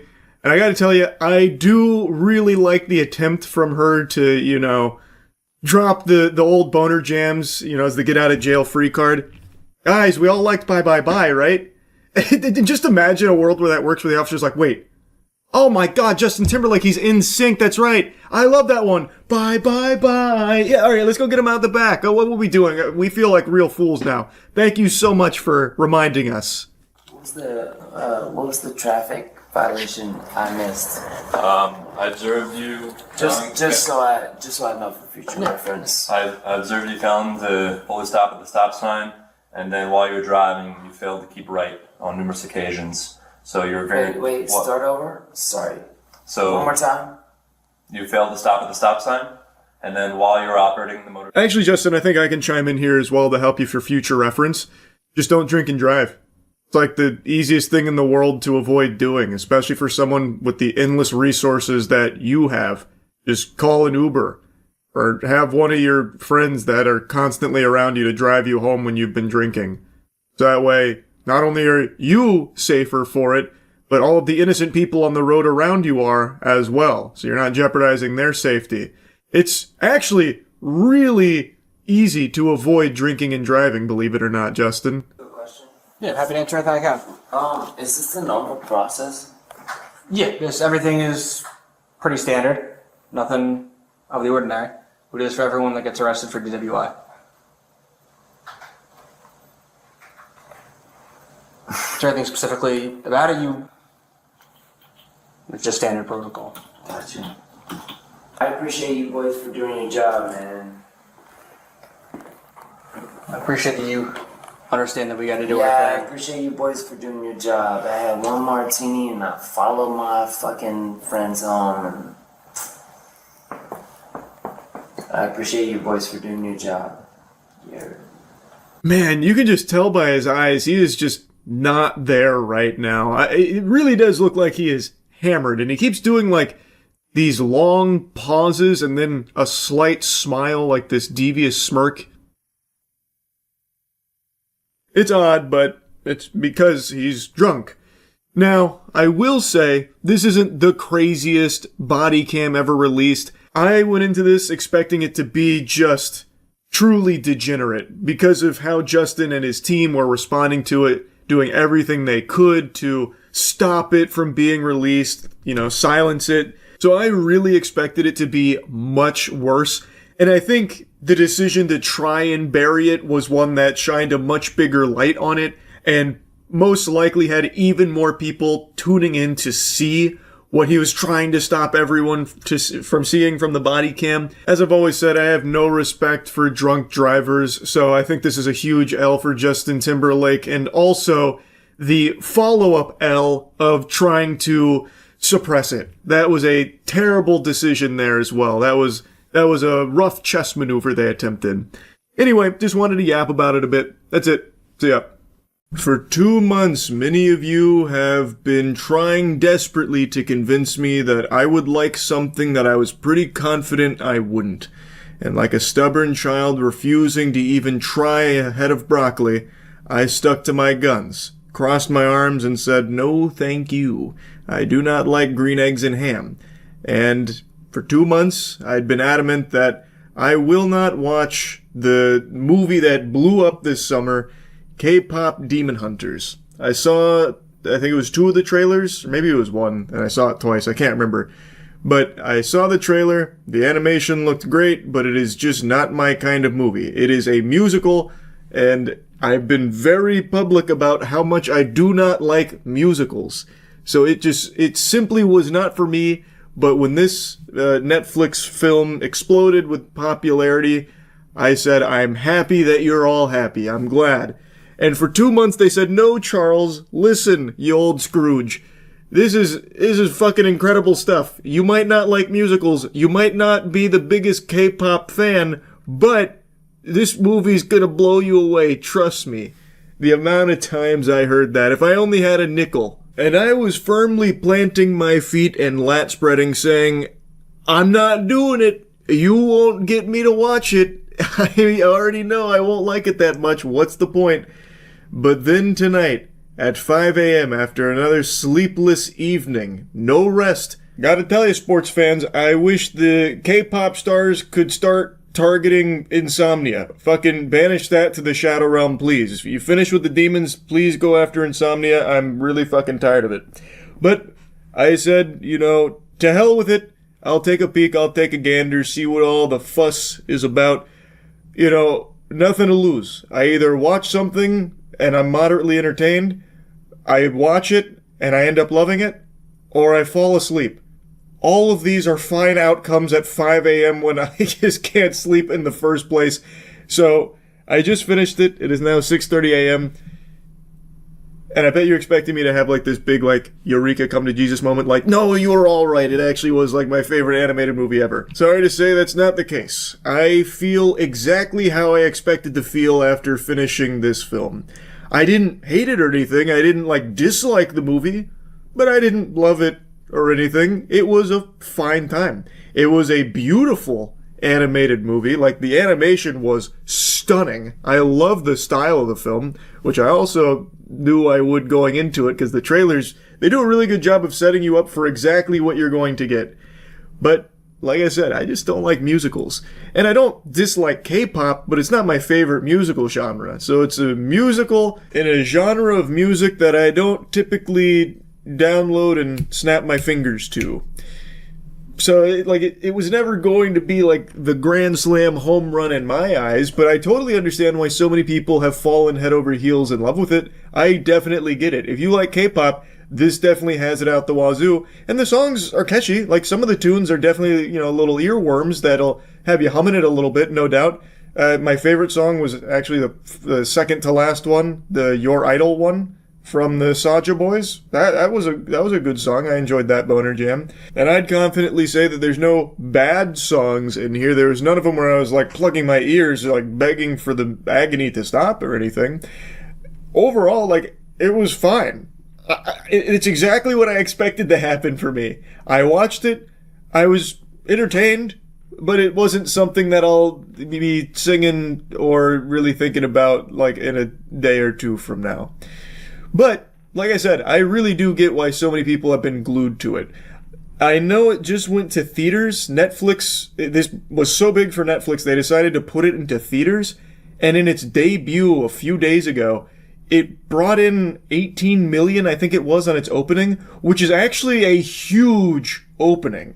It beat Weapons, which I know Weapons is going into its second or third week, but this is a pretty big movie across the board. And it also does something that I actually think is a pretty cool direction for movies to go. I've heard they've offered sing-along performances, theaters are doing sing-along showings where people go in with the full notion that there will be people in the audience singing along to the music in the movie. I would never want to be in one of those auditoriums. They did that same shit with Minecraft with the Block Party edition where you're supposed to yell memes at the screen or whatever. I would never want to be in one of these auditoriums, but I appreciate that they're doing it, because I think any effort to make things more social and get people to interact with other people of similar interest is a great step in the right direction, whereas all of society and all of big business is right now focused on trying to keep you indoors and isolated from other human beings, even going as far as to try and fill your romantic void with AI companions. So anything that kind of kicks that trend is getting 2 big thumbs up from me. So I really like that K-pop Demon Hunters is having these sing-alongs, which apparently are doing really well, with a bunch of people going around others with similar interest and being social and singing to a movie that they really like. I think that's great. I will never go, but I am happy that it's there, and I am glad so many people are going. I guess I'll give you a little pseudo review here. The story is, throughout time, there have been these chosen singers who use their voice to seal demons away to keep humanity safe from them. They use their voice as a means of keeping them at bay and the ultimate demon lord from consuming souls. And now in the modern era, it is a K-pop group that takes on this responsibility, and they're getting very close to the golden seal that will once and for all end this battle where the demons will no longer be able to access the human world at all. Whereas in the past, there's always been like little tears where they can kind of trickle in here and there. But now they're very close to stopping it entirely. So we follow their journey to accomplishing that. Spoiler alert, we're going to get into spoilers even for K-pop Demon Hunters, baby. The main singer, Rumi, she is actually part demon. And she wants to seal this so that way her demon patterns can go away. She's been hiding them her whole life, and her mother figure, who's not her actual mother, but someone who promised to take care of her, has been trying to keep that secret from the rest of the group and the rest of the world because she believes it is a problem that needs to be fixed. In pursuit of the golden sealing of the demons throw one last Hail Mary. They're about to face defeat, but then they call upon their own boy band, who then goes to the human world and directly challenges them on the charts. They can't beat them in a fight because the K-pop Demon Hunters are very adept at combat, and the fights I think are very cool. I think the fighting is very flashy and it's very stylistic, and I think it goes hard. There's not a lot of fighting or anything. This really is mainly about like the story, the characters, and the music. But when there is fighting, I think it looks really cool. Really, everything in the movie looks very cool. They did pull out all the stops here in the animation department, and I really appreciate that because I fucking love animation. Like, it really is visually great. It is breathtaking at points. But anyway, they have the boy band out there, and now they're competing directly on the charts. And the Demon Hunter group, the K-pop Demon Hunters, they're Huntrix, that's their name. They immediately recognize the Saja boys as being demons, and they're immediately privy to their plan of stealing fans away so that way they can poke holes into the seal, so that way the demons can flood in and power up the Demon Lord.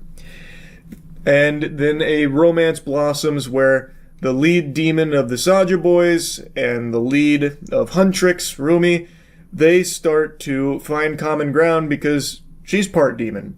And he's very troubled. He doesn't want to be like evil.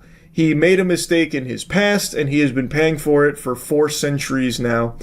And he just wants the voices in his head to stop. That's the whole reason he's helping the demon guy. And they are at odds, but eventually it blossoms into a very understanding, mutual relationship between the two of them. And it's a decent story. Like, it's not anything new. It's nothing you haven't seen before. But it's executed well enough that I think a lot of people will find it to be very fresh. I do think, though, that there were things that they wanted to explore but ran out of budget for. For example, Rumi, we only get little tiddlywinks about her past. She is the only person of her kind that we know of in this world that is half demon, half human. And we only know the bare bones that her mother and a demon got together, and she was born and was viewed as a big mistake, but the mother asked for a promise from her most trusted companion to keep her daughter safe.